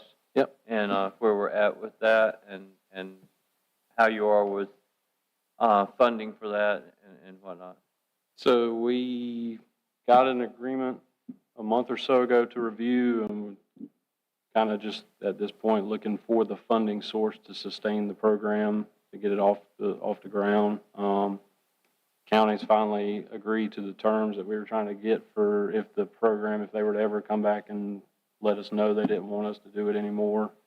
So it's just kind of now getting something going to get the equipment, get the people, and move in that direction, and then how to sustain the program moving forward. We originally projected starting January 4th. Here we are, February. By the time we hire people, it'll probably be middle of March or the end of March. Well, probably be April at this point because it's almost March. So the original presented funding price that would be for overall is probably down, but I haven't even run the numbers to see where we would be from this point. But I mean, we're close. It's just finding something that we're able to sustain, and if y'all want to chime in on that a little But bit. we're close to implementing that. It's just a matter of finding the funding and all for it. Your biggest challenge now is to find that secure funding source from the county. The town is not going to be able to absorb that without a dedicated funding source that we can count on every year from the county. You're talking a significant investment in people and equipment that I think the county's going through some challenges right now to try to figure out, not just for Swansboro, but I think on the county as a whole, how they're going to fund. I think there's some changes going to happen on the county level, how they're going to fund all our fire departments. Yeah, the agreement we have is just to function at that level. There's no funding in it. Yeah, we're also in the works of renegotiating our contract that was established, I think, in 2011 to provide fire services to the county. So we've sent them off for them to review, and that's got a funding metrics in it, but we haven't heard anything back on that aspect. Is it appropriate for us to fund it ourselves, or is that way too cost prohibitive? I mean, that was a $300,000 annual expenditure depending on, yeah. I knew that. So, I mean, in the original presentation, we had worked with like Holly Ridge, who's also going this way. Have funded it from the get-go, to remove and do some cost share stuff to reduce the cost. But sustaining it, I mean, you're still looking at a $200,000, $300,000 annual expenditure. Chief, I've got a sort of bean counter question because I plan to go up and talk to the county commissioners about where we stand on maybe like I said, seeking some additional funds for you. Mm-hmm. But the way I figure it, you put up your call numbers. There are 1,500 calls approximately. Yes, sir. Your budget's $2 million. So you probably know per call what that number is. And if I did my math right, it's out $1,250 a call on average. Yeah. So every time you roll wheels. It's a lot. Yeah. The budget, the surplus of 400,000 was a grant that we didn't get. So Yeah. we actually were not at a $2 million budget. A number that I don't know if you went top of your head, how many of those are outside the municipality mutual support calls? Did you have that number up there? I'm just, how many calls we go for that? So we had 1,327 that was in our fire district, which is either the Swansboro town city limits. There was 1,091. The White Oak, which is our contracted county area to provide, was 236. Okay. Out of all that, we ran 986 EMS calls. 542 were fire and other related incidents. And the 986 does also include like motor vehicle accidents. You see where I'm going with that, right? Yes, sir. That gives me some legs to stand on, and I get up there and say, hey, look, we're spending a good portion of our calls. A little more than 10% going after mutual support. So we're 17.45% is service provided to the White Oak district, and an additional 10 to 13% to the county. But we have mutual aid agreements that, or you scratch our back, we'll scratch yours when it comes to automatic aid, just because we don't have the manpower to self-sustain. Got it. But 17.45% is how much we actually go to the county district we provide, which the contract we're working on has that funding matrix based on percentage, so we're just working on logistics. Were we able to implement that charging people that didn't live in, so we're in the process of doing that? So we're doing the motor vehicle accident cost recovery, and I made a note to start sending her the full data. To date, we've collected about $4,600 just from insurances. I actually reached out and spoke with him yesterday. We're seeing a lot of denials just because we don't bill directly to the individual. And he says whenever you read that in the charter that the insurance companies were like, well, if we deny it, then the people don't have to pay. So that's why you get a lot of denial letters.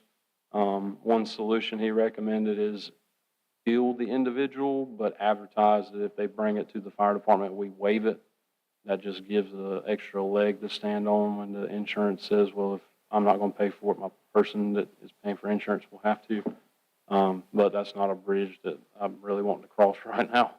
But we've got about $9,800 pending in stuff that has been submitted. But we've collected to date about $4,600.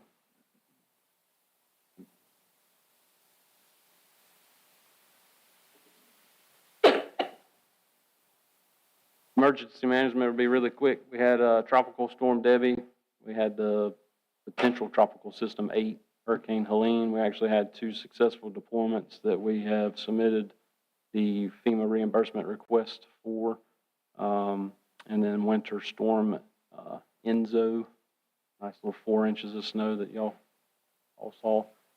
Some challenges that we're facing with emergency management is preparedness efforts and equipment. We determined during those 2 deployments, we don't really have a lot other than the apparatus that we send to actually utilize even here, or if we go somewhere. So kind of have game planned and trying to work with some local organizations to maybe get some stuff put onto a utility trailer.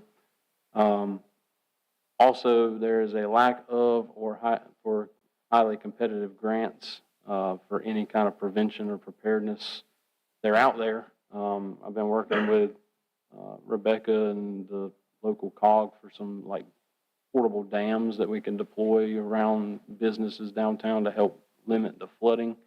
But once you start using like temporary dam or portable, everybody steers away from you. So we want to prevent, we want to be prepared, but it's really hard for us to find alternative funding sources for those. So it's just stuff that we have to consider and try to find avenues to increase that level of equipment that we have. Other than that, we had a really successful year so far, just a few challenges with trying to maintain equipment and kind of get caught up from where we were lacking in some areas before, but we're getting there. We're very optimistic about the insurance inspection when they come, so hopefully that'll be some good news at the end of 2025.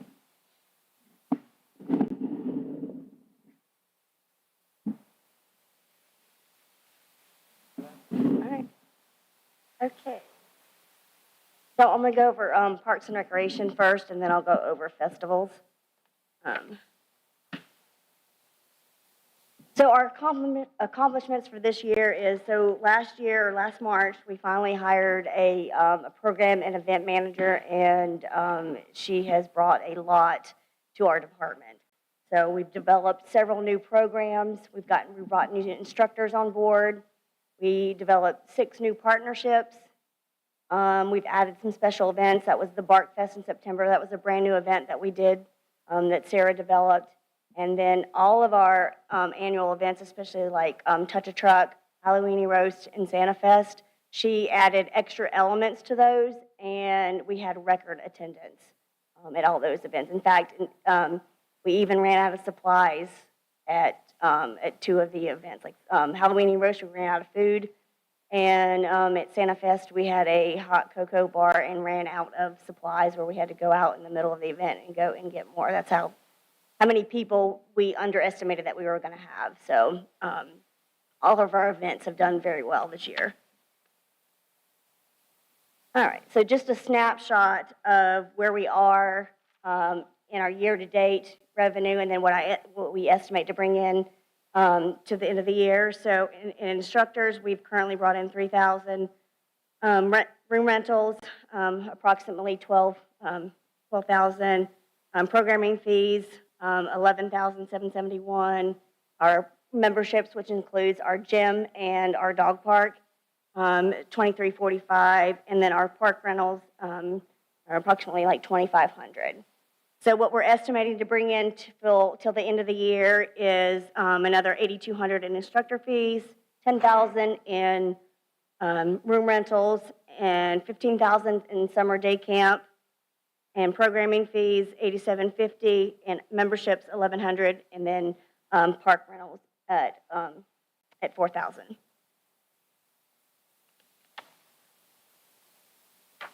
Okay, expenditures. So overall, as a department, we're doing very well, and we're tracking well. We've got 60% remaining, and we're tracking to spend that remaining, and probably will be under budget. So what we're have some shortfalls on is, is our part-time salaries. We may have to move money around. Same with the programming supplies because of all the new programs that Sarah has developed. So our supplies have increased because of the new programs that we have offered. Special events, again, with the record attendance in those, we'll need additional funding for the special events. And then playground equipment maintenance and repairs, we've already went through our entire budget for playground repairs, and we still have some more that need to be done this year. So.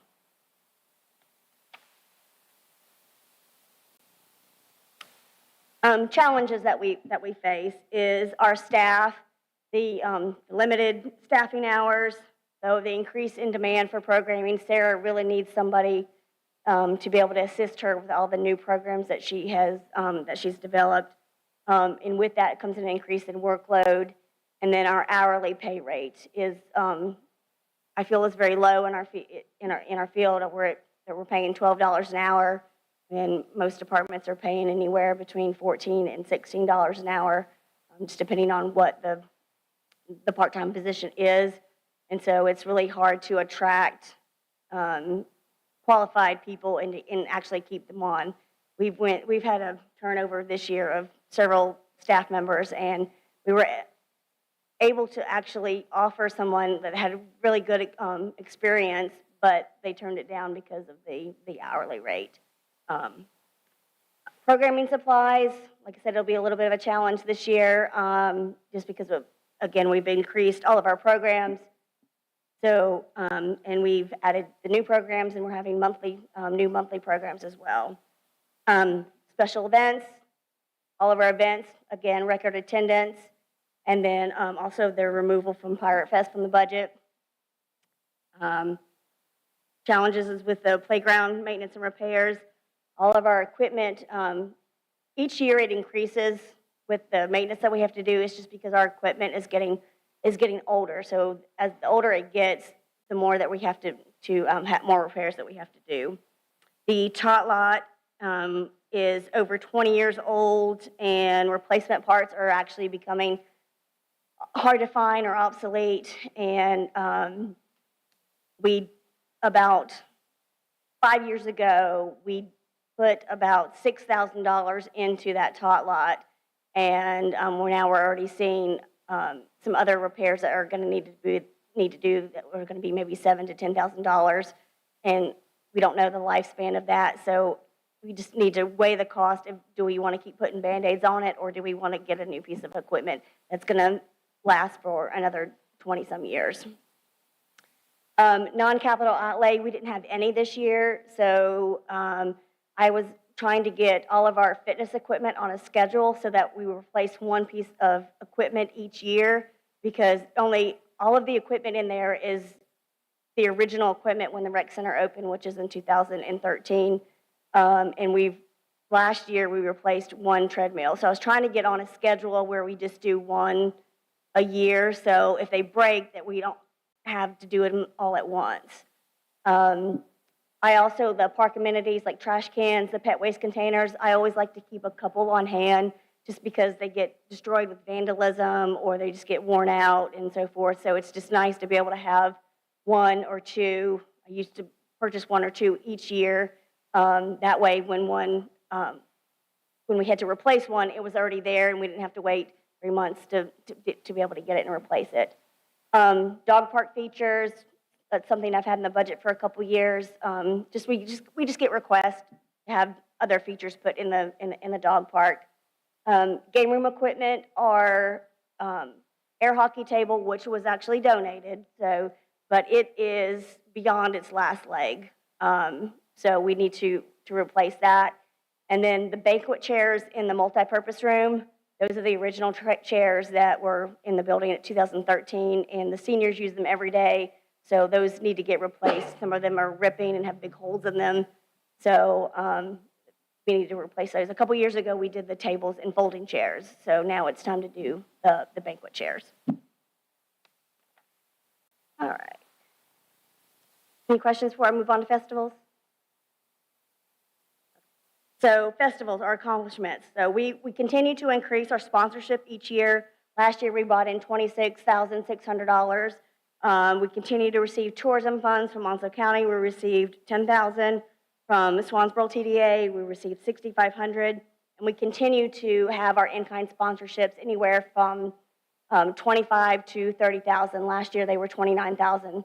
And we are still lucky to have our exclusive media partners that we don't pay anything for. We have 5 radio stations in the Tideland News, so we don't pay for any of that. All right. All right, so revenue. We do really good on tracking revenue and expenses with our festivals. I would say those are the things that are mostly like we're pretty spot on each year. So year to date, the Mullet Festival's brought in $32,000, and it's in vendor fees. Flotilla, $495, and then sponsorship, because our sponsorship starts over in January, so we'll be collecting most of the funds in the next few months. But so far, we brought in $97.50 in sponsorships. What we're going to estimate to bring in, because we still have Arts by the Sea that we haven't had yet, so there's another $12,000 there. The wine tasting will bring in an additional $3,000. Independence Day celebration will bring in another $1,000. And the reason I put it on this one, and it won't be, it's really next fiscal year, but the vendors that we have will pay this fiscal year. So, and then I'm estimating that we'll get at least the same amount of sponsorships. I'm hoping more because we've already brought on new sponsors. But I'm estimating around $16,250. And I would like to say that, so this year we actually created a new level of sponsorship. We did a title sponsor, which was $7,500. Last year it was, or in the past few years, it's been $5,000, and I've already sold that. So I'm very happy that we created that new level. And the Mullet Festival, I mean, it's already mostly full, but we have about 40% left, and so we expect to bring in another $5,000 on that. So our expenditures to date are $83,000. So we have $37,000 remaining in our budget, and so what we're estimating to spend is around $25,000. That's with the part-time staff. We still have our band deposits that we have to pay. They'll be for Mullet Festival, but we have to pay them now. And then Arts by the Sea, and then just miscellaneous supplies. So challenges with the festival is, again, it's staffing. It's limited staff to plan and organize. A lot of organizations have one full-time person that does festivals. And in my previous job, I did festivals, and that's all I did was festivals. So a lot of departments and a lot of organizations that run community events, they have one person to do it, and that's solely their purpose. So again, same thing with the staff pay. So all of our full-time employees, when we work special events or festivals, they receive time and a half. So all my employees are part-time because I only have one other full-time person. So they receive regular pay, and they are required to work all of the festivals. That's when they're hired. That's one of the first things I say is those are blackout dates. Those are dates you have to work.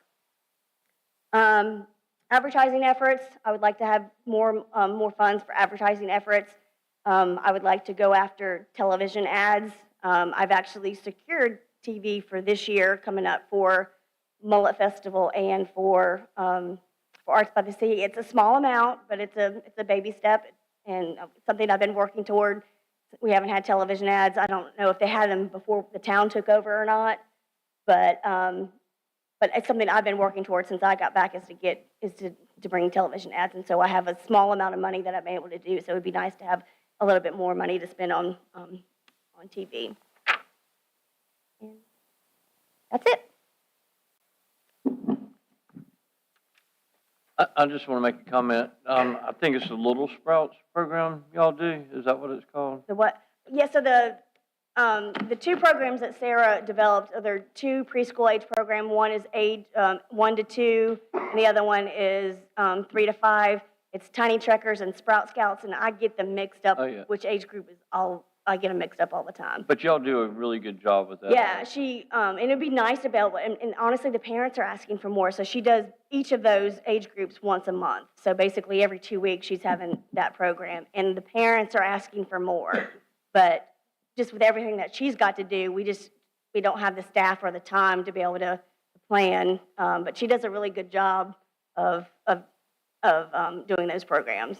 And I know you guys, I see you guys working at things like the Halloweeny roast and things like, and you guys put in a tremendous amount of work for that. I saw you at the Veterans Day dinner. You guys were out there, your rec department was out there working for that, volunteering. So you guys go above and beyond. I just want to state your appreciation for that. Thank you. And I know you work hard with what you've got to work with. Thank you for that. Thank you. Anybody else? Questions or anything?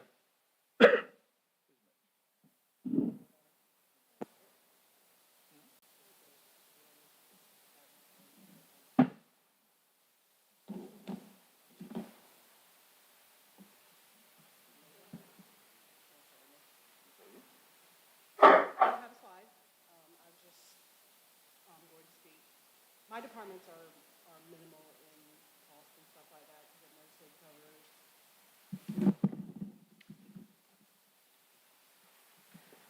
It mostly covers operating and minimal software programs and stuff like that. This year, my biggest challenge was in the governing body budget. I am going to have a deficit in that budget because of expenses that were spent that weren't budgeted, and having an event that also wasn't budgeted to be the Sam Bland Award. That's why it's estimated that budget's probably going to be in a deficit of probably $1,900. It could be more, it could be less. It's all going to depend on what the Sam Bland banquet ends up costing. With my administrative services budget, the only conflict I had with that one was UDO codifications. I didn't have any funding in place for that, and each time an amendment to our UDO is made and you've approved a change, that change has to be codified by the company. But what I've had to do this year is I've had to get the approval, you've made the approval to make the change, but then I've had to wait to get a budget amendment, and then then I have to wait to get a PO, and then the company can complete the codification. And what that does is that leaves outdated information out there for businesses and people doing business with the town, looking at stuff they shouldn't really be looking at because it's changed, and sometimes that creates conflicts with us when we have to address things with people. But other than that, my budgets are minimum just to make sure that softwares are operating, the cost for those, the contributions for certain things like our managers, clerks, our organizations that we have to keep in memberships in, other dues like the ECC and stuff like that are also part of my budget. So my budget doesn't really have much fluff or anything else, and that's how my budget went this year. Any questions? It's recommended that we do them at least quarterly, but we were doing it just once a year because we weren't having very many, but we're having a lot. And our most recent one was around $2,500. Any questions? Did you decide on a location for the Samuel Bland dinner? Yes, it's going to be at Preston's Corner, and the date is going to be the 20th of March. Invitations should 20th of March? 20th of March. Invitations should be 20th. 20th. 20th, 20. yes. Yep, invitations should be going out in the coming week. That's my anniversary. I get out cheap.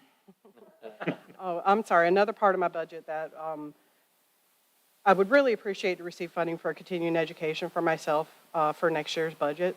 That was another challenge this year, is I didn't have any continuing education, and there's a lot of things that have changed that would have been probably beneficial for me to have sat in on and been able to hear what, the people like the School of Government and so forth have to give you to help you through some of the changes.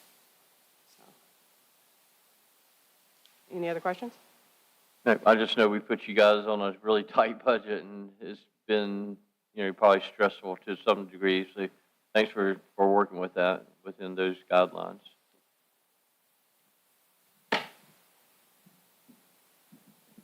Good evening, everyone. Mine is very simple as well. The only things that I had that had to come out that wasn't budgeted for was dues. So I have a certification through North Carolina Association for Zoning Officials, as well as the North Carolina Association of Floodplain Managers.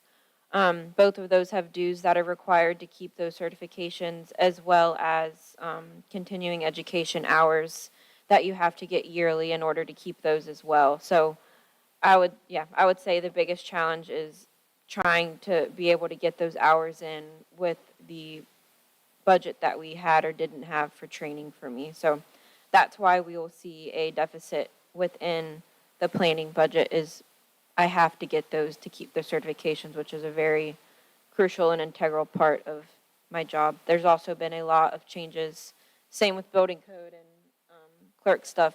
They've changed a lot of state statutes as far as planning and zoning go, so it's very important for me to keep updated on all of that in order to do my job correctly and properly. So that's pretty much it, just dues and travel and training that had to come out. Is there any questions on that?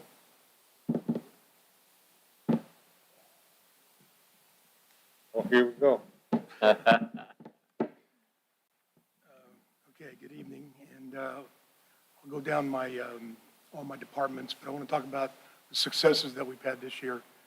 We've taken possession of 3 new vehicles that 2 of them are definite game changers. The other one replaced the old dump bed truck that's sitting over there in the parking lot, 2004 Chevy 4500 that had seen a lot better days. And we got a 2023 F550 crew cab with a 12-foot dump bed. So we have that. We have taken possession of the John Deere cab tractor with boom arm mower. And that is a huge game changer because we have 19.1 miles of 19.1 shoulder miles of DOT roads to maintain with a contract with DOT. If we don't maintain it, then they will contract somebody out to do it, and then we have to live with what they do, and I'm not willing to do that because sometimes they just don't maintain them on a regular basis, or they just do a pretty bad job. We were doing those 19.1 miles, shoulder miles, with a mini excavator and a bush hog head for the 5 years leading up to this year. That is very slow and monotonous. There are 6 maintenance cycles. There are 4 regular maintenance, which is just the 19.1 shoulder miles, and then there's the heavy maintenance, which is the shoulder miles, this part of the ditch and that part of the ditch, which equals 57.3 miles, and that would take 3 weeks with that mini excavator and bush hog. Now it takes 3 days. So. You're a happy guy, ain't you? Remember that from last year, that. Definite game changer. And then we just took possession of the new jetback truck, non-CDL jetback truck. If you don't know what that is a stormwater vehicle to help us clear out stormwater pipes under driveways or under the streets or whatever. It's non-CDL. We got a very good deal on it. We bought their demo model. It had 12,000 miles on it, and we got $50,000 cut off of the price. So it was a very good deal because they used that to go around and demo and everything. And we decided that was the best way to go. Instead of paying $400,000 for a brand new one, it's still guaranteed, warranted the same way as a brand new one is. Along with that, now that we have that and all of the DMV fees paid for that, we can now go and buy the camera that will assist us in looking in those pipes, vice the one we have now, which is probably 15 years old, and it's very, very limited in what it can do. Is that going to help with you with the downtown the drainage down in the old section of historic district? Are you talking about the historic district specifically? Well, the vacuum and the camera. Yeah, absolutely. So whenever there's a pipe, pipes and stormwater don't really go together. They're necessary in some instances, but they're going to either get compromised or clogged up, or something's going to happen, and you're going to have to go in there and clean it or replace the pipe. So the camera and the jet vac truck are going to just change things for us, because we had no way of cleaning some of these pipes other than sticking a pole down there and hoping for the best, or calling on WASA when we had a real big problem and using their big jet vac truck, which we've done 3 or 4 times in the last couple of years. But that truck, it's ours, it's maneuverable all downtown, because it's just a regular cab F-550 with the equipment on the back, so we can take it anywhere. And it will change how we're doing stormwater pipes and drains and things, for sure. Tank, just a quick question. The contents of the truck, when you're done sucking out whatever it is it requires, where does that get, where do you take that? There's a landfill out on Smith Road. Okay. That's where we take our yard waste Do they charge us a tipping fee for that, I guess, or what? For yard waste, it's $50 every time we Yeah. go out there. So, I mean, I'm imagining it's going to be about the same. If it's just purely water, if it's just dirt and sand and water, you know, we have a place in the yard we can dump that. But if it's trash and leaves and things like that, then we're going to have to, we'll have to take it out there for sure. Any other questions on that? One of the other successes is that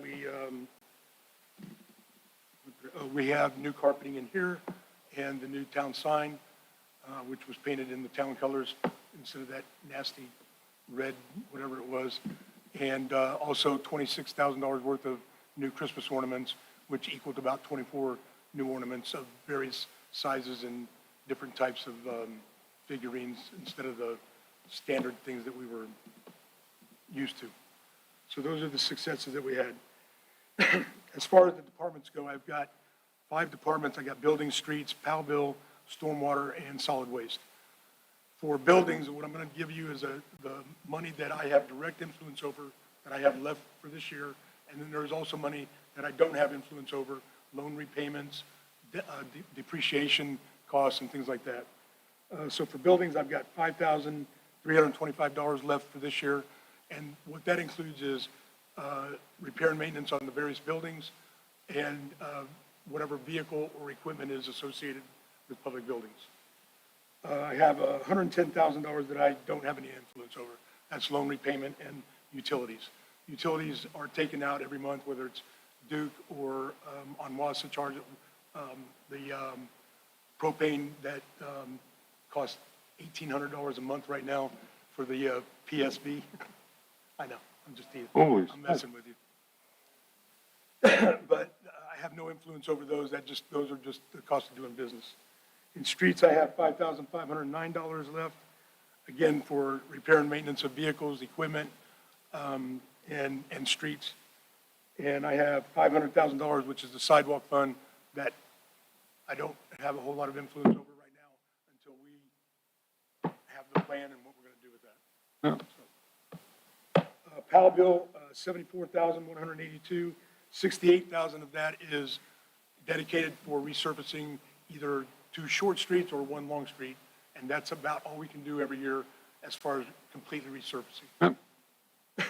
And so that will go away. $36,000, I do not have any influence over that. Stormwater, I'm going to get a little tricky here. Right now, there's $13,000 that I still have yet to spend, and there's $13,265 that I don't have any influence over. However, we get about $30,000 of repair and maintenance of storm drainage every year. Most years, we do not use that. This year, we are tapped out because of the Stanley property and having to do the grading and leveling over there from the court case. Main Street Extension, I don't know if anybody's gone over to look at 635 Main Street Extension. There was a stormwater pipe underneath the ground there it was a single wall. It had been compromised for years, And that's what caused Swansboro Loop Road and Main Street Extension to flood as badly as it has been. We took that pipe out, put it in an easement, because again, pipes and stormwater, I don't like to do that if I don't have to. And so we spent a lot of money on the sod, basically, and the river rock on the bottom of the ditch to filter the water down to the creek that runs behind Lisk Avenue. So that was a big chunk of change, and then the Stanley property is also a big chunk of change. I still need about $11,000 to complete the other 3 projects that I have scheduled for this year. So that's what Sonia was talking about earlier, about possibly doing a budget amendment for the stormwater repair and maintenance fund to the tune of $11,325.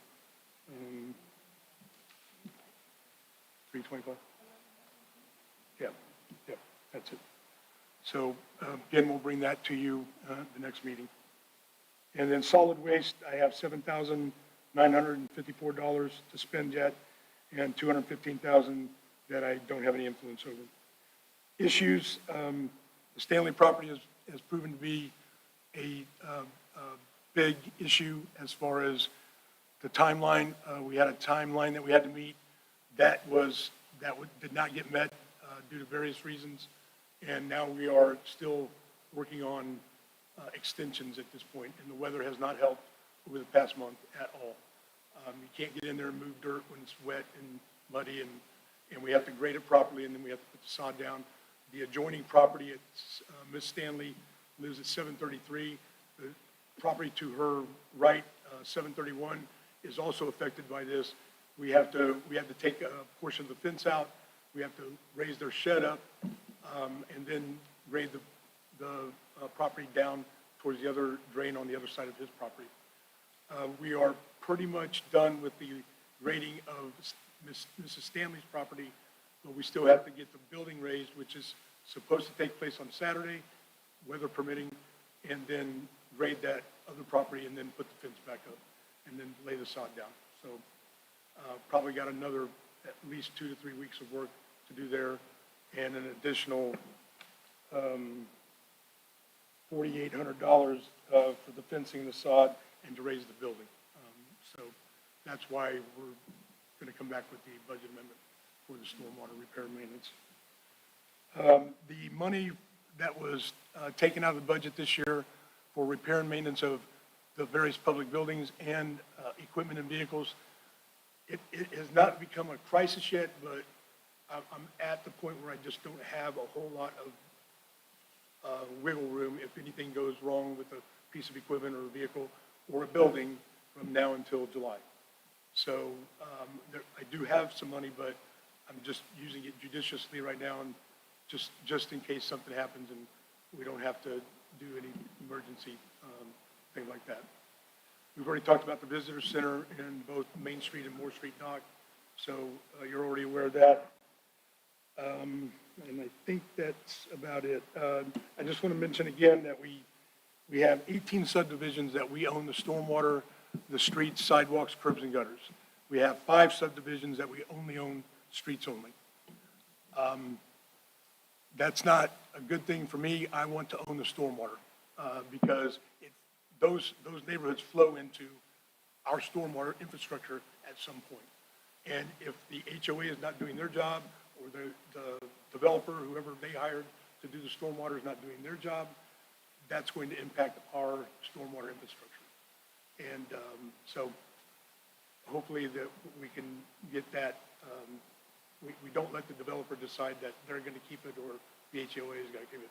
Because in my experience in the last 3 or 4 years, if the HOA owns it, they do not know what they're doing and they don't do a good job of it. So I'm hoping that that doesn't happen anymore, because we really need to own it and maintain it if we want to do it the right way. Or we just contract the whole thing out and then I don't have that headache anymore, because it is a huge headache. Stormwater is my number one nemesis. And I think that's about it. Any questions?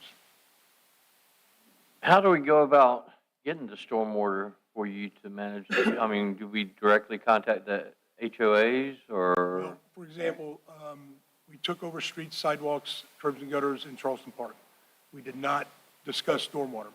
Stormwater impacts everything there, the streets and everything. If there's standing water, eventually that is going to impact the asphalt.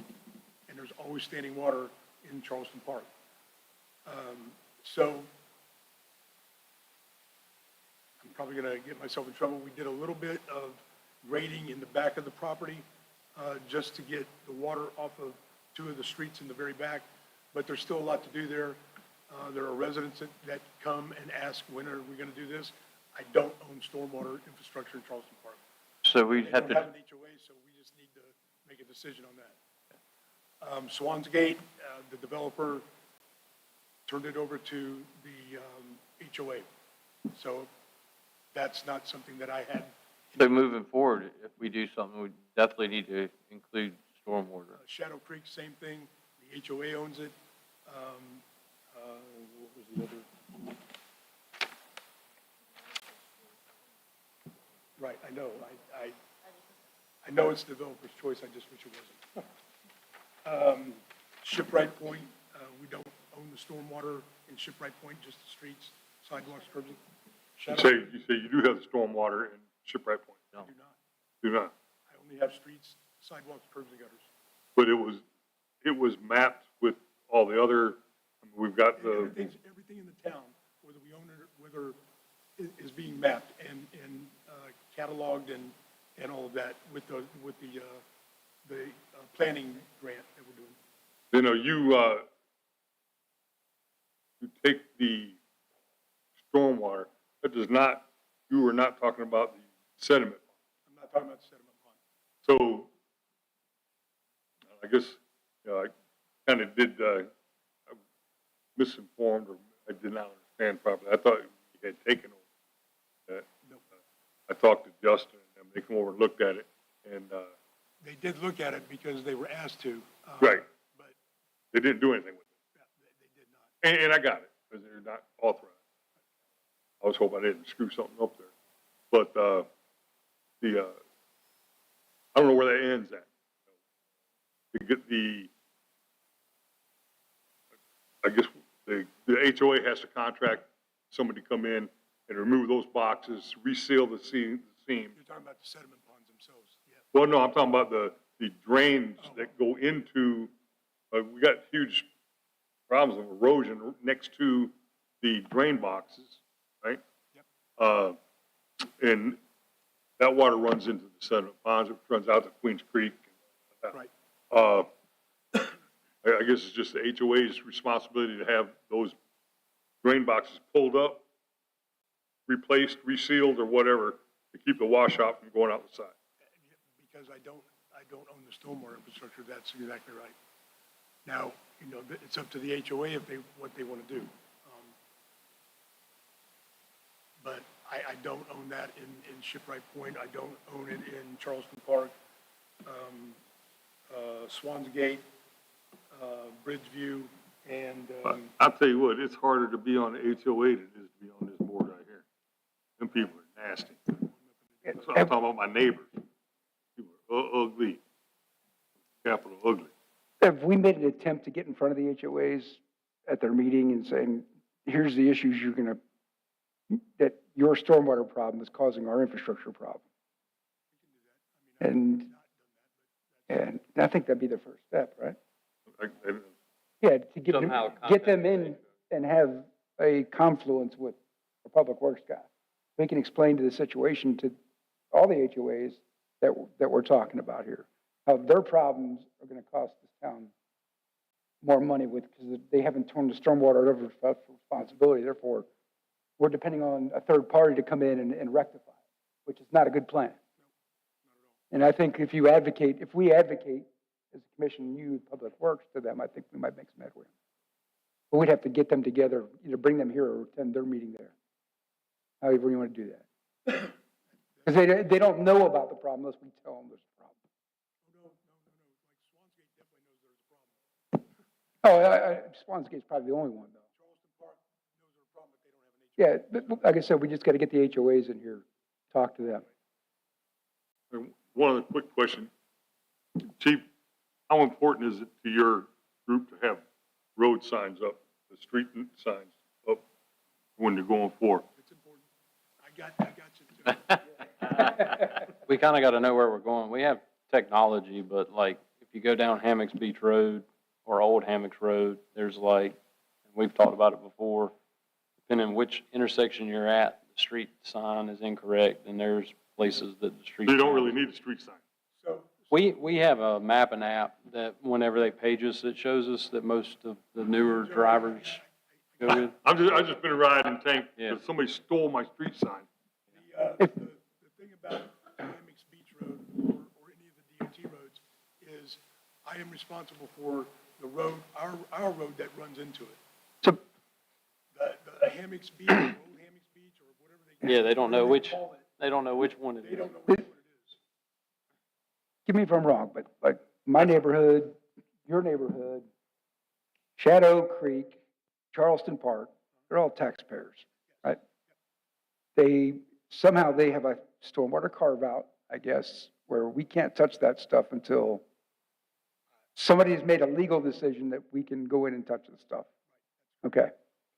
And basically we have to get with, because each HOA has a lawyer, mine does, and everything like that. So get in front of these folks and saying, hey, let's lay this out. If you continue to do business the way you're doing, you're going to spend more of your taxpayer money that we're going to have to find money for to fix problems. Where we're only treating symptoms, we're not treating the root problem. We need to get to the place where the root of the problem is, which is obviously, like you said, drain boxes, stormwater issues that we've got that's causing the erosion underneath the roads and stuff, and sidewalks. But Okay. the only thing, and not to continue on too much, but the state, when A sides went, there has to be a joint inspection of like your sediment ponds, right? And the state has certified the sediment ponds meet the standards, right? Well, A sides has been putting it, he has like 3 months left to make good on these sediment ponds before he starts receiving fines. Now, this guy went down there and tried to sign for our sediment ponds, saying that he was the president of the HOA. And luckily, the guy at the state said, geez, that's funny, I just talked to the president of the HOA, and he was adamant that A-sides were going to have to fix it. And now you're here saying, well, there must be a mistake, let me go bill a check on this. And the guy left. Find out it was A-side. Well, they Like, tried the really? same- They tried the same thing with their streets and sidewalks in your neighborhood. And we had to go out there and we walked both sides of the street and they had to repair all the cracks, all the, Yeah. before we would take that over. That guy's a crook, man. Anyway, Well, he's damn near every neighborhood in this town. I shouldn't say that. All right, budget. No, he's not a crook, he's just. He just does it. Paul's turn. If we get responsibility for the stormwater, is there a revenue flow that we're currently not collecting that we would collect on that for stormwater? No, we're already. There isn't. We're already Okay. paying it, Doug. I think they're already paying, everybody's already paying into the stormwater revenue. That's been my complaint since I moved here. I pay the stormwater fee every year. It's only $59. Yeah, because I'm paying one. You're paying it, Yeah. but if you're on a sediment pond, Into our infrastructure, that's why. But still, if I was a taxpayer, I'd be like, hey, why aren't you taking care of this for me? yeah, Mhm. oh, Yeah. yeah, I know. But I need more people to do that too, so there is that. So, I mean, everyone's paying the 50 or 65 or 80 to, yeah, I get it. Mhm. If you pay it. And this money is being earmarked for stormwater issues. But they're not paying the contractor, from what I understand, to fix it. I don't know what they're doing. Yeah. That's what we got to get to the bottom of. You know, it's like, money's going somewhere. The money that we get is going directly for stormwater. Yeah. Yeah. Yes, but he can't do anything. I can't do anything in 5 neighborhoods. That's correct. Yeah. I can't, I'm not supposed to. So there's a problem we have to solve. Communication here looks like is a big problem with the HOAs. Well, I will, I'll get a Yeah. handle on that, the ones that have an HOA. Paul? Good? Yeah, All right, mine's pretty simple. I come in kinda on the backside of the first thing, so John and them created a budget that didn't do me a whole lot of justice this year, but they have improvised and got me what I needed so far, thanks to y'all. Training's my biggest obstacle. Code changes have happened this year with the statute changes, and now they've changed the certifications through the Q board on levels, and there's just a lot of things we got to keep up with and get trained on. I mean, without the training, I'm not doing my job in the field, and it's a big liability. There's a liability to me in the town if I don't do my job correctly out in the field. So training is the big thing. I would like to get out of the paper writing and get on the Tyler system where it shoots the email straight to the contractor. They pass and fail because everybody's got the call right now. It's a whole nother issue. You know, we got the email and let them know the results. This would just automatically send it to them, the results. It would give us our inspections for the day automatically as they're entered in. And it would communicate with the Tyler system and everything would function great. We could take pictures, they would get uploaded. I mean, kind of transferred that into Jones County. We were doing the paper thing, we got it right twice. You know, that's kind of time consuming and it's not efficient at all. I would love to, I talked to Lisa one time about it. She looked into it for me a little bit of a price to get it added on to the Tyler system, I think, but I think it's the efficiency that you'll get out of it, and it'd be good to have. Updating the fee schedule was one of the good accomplishments where it brought in more revenue for the town. Timely inspections, having a full-time person on, I think has been good. So since people have found out, they have not left me alone. And that is fine, that is my job. So, build a lot of relationships with people. So some mostly good, some not so good. But we work through it, and after explaining things to them, we come to an understanding. So it's been good work with, good people. So, I mean, training is my biggest thing. Code books, yeah, I did have them budget the new code books in. They just, they haven't been released yet. That's going to be a big thing. Basically where I am, exams and, you know, some training classes, functioning in the front office, and so there y'all got me a new truck, so I'm good for about, you know, another year. Can't get one like Jacob, but, you know, I'm happy with mine. I think there's some big stuff now. So Paul, how much, do you have any idea how much you would have to spend on training or how much you need for training? To get me through the rest of this year, I mean, around with everything, with the training. There's one that's, I try to do all my training locally. Yeah. That way we don't have to get a motel room. I don't have to travel, stay a weekend or a week out of town. So I try to do all my training locally, to save that expense for the town. There is one conference. It's different places. It's in Cherokee this year in July, next fiscal year. It's 3 or 4 days there, but most of the time they do it in Greenville, a conference. Just a membership thing with the North Carolina Building Inspection Association, and these associations with building inspections, they'll throw a conference on where you can get all your Con Ed in 1 week. I just drive to Greenville every day, you know, and I get all my Con Ed hours in 1 week. But they're going to be a little bit more extensive this year because of the training of the new codes. There's a lot. And you go back to, you know, it's going to go right back to everything we talked about tonight. You know, $1,000 meter panel inside your house is going to go from $1,000 to $3,000. They're making you put arc fault breakers and everything, which is a $70 breaker instead of a $15 breaker. So things are going to go up. It's going to change a lot of things, I think, in the long run.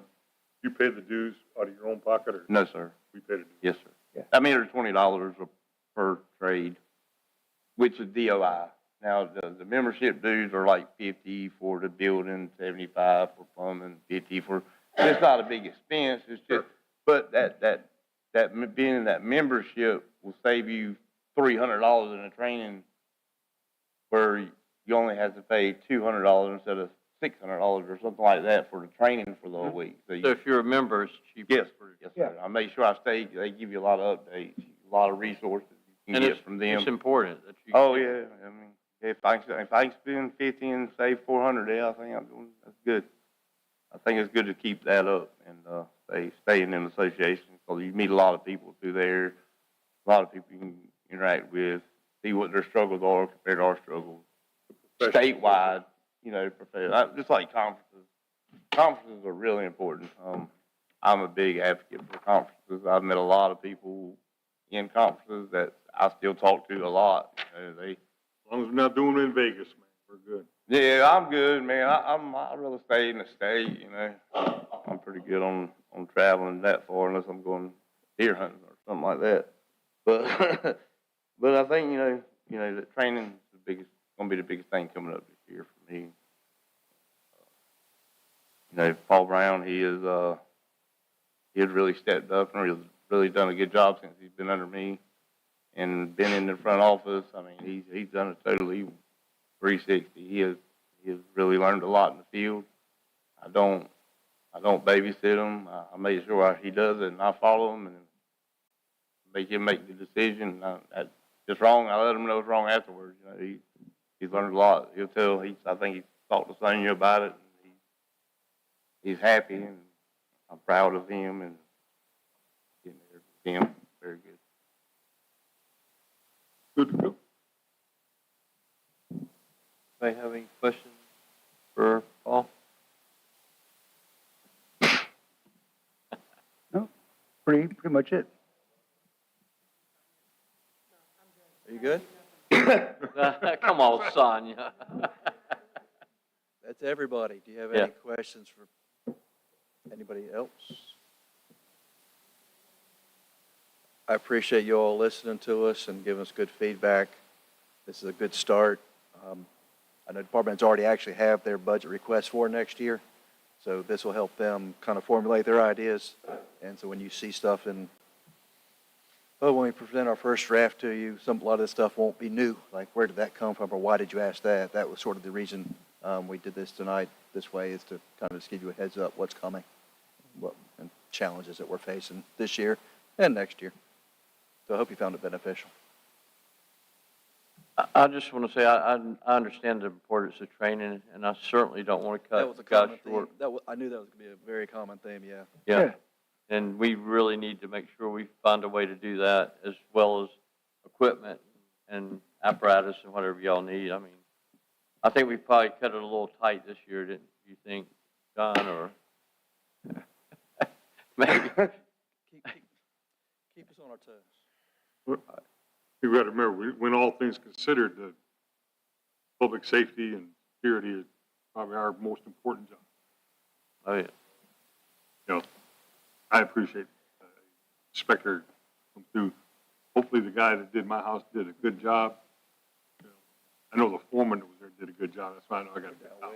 And I was there almost every day. So. Well, I mean, Mayor saw me the other day in a very serious conversation. I kept right He on wouldn't walking. talk to get in. I turned my head like this. And it's sad the way some of these businesses do. I can tell it's a little Yeah, contentious. it wasn't good. It wasn't good at all.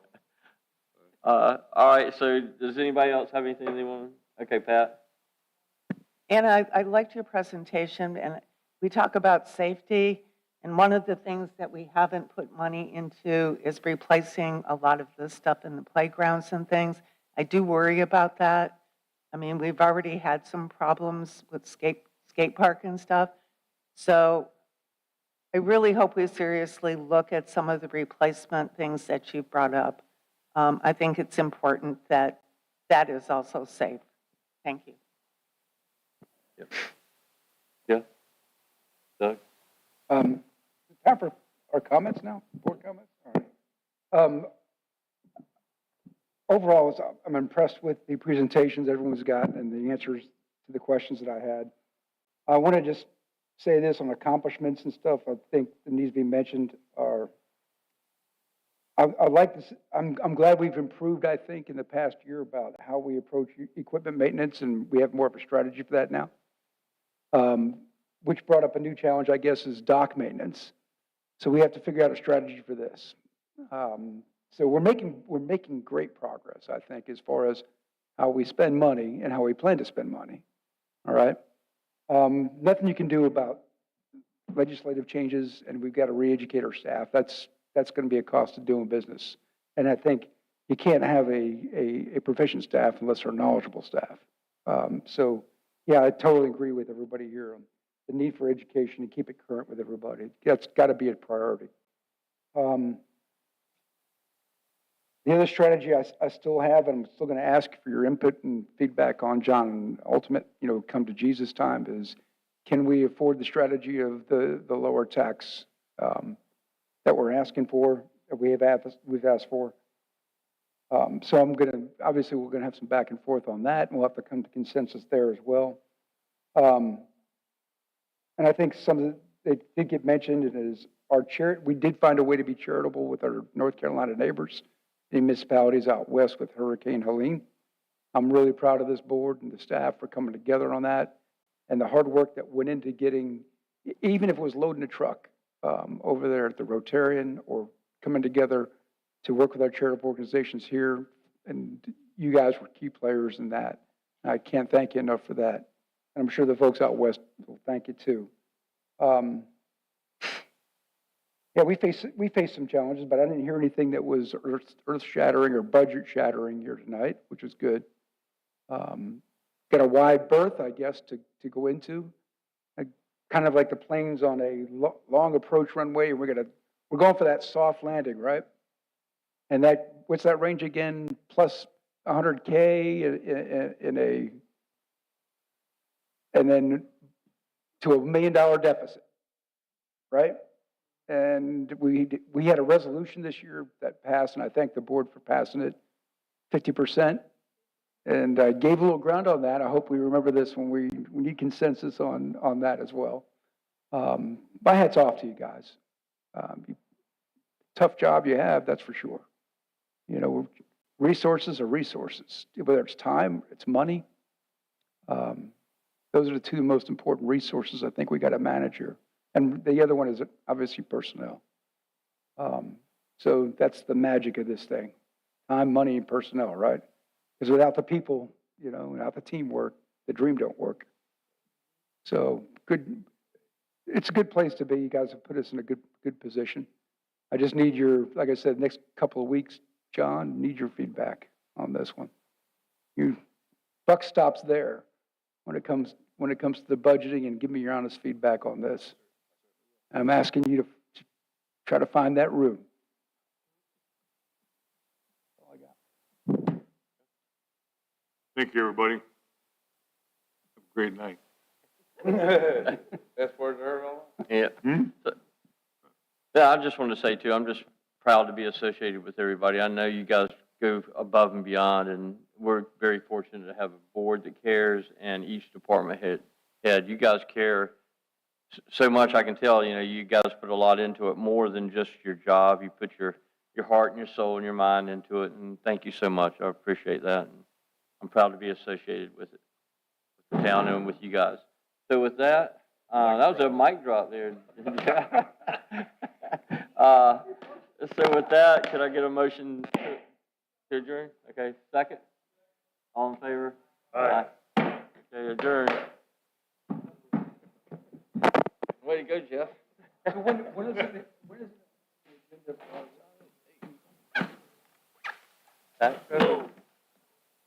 What's that? I got one question for Park and Rec. That would probably have to be. The feedback is going to give us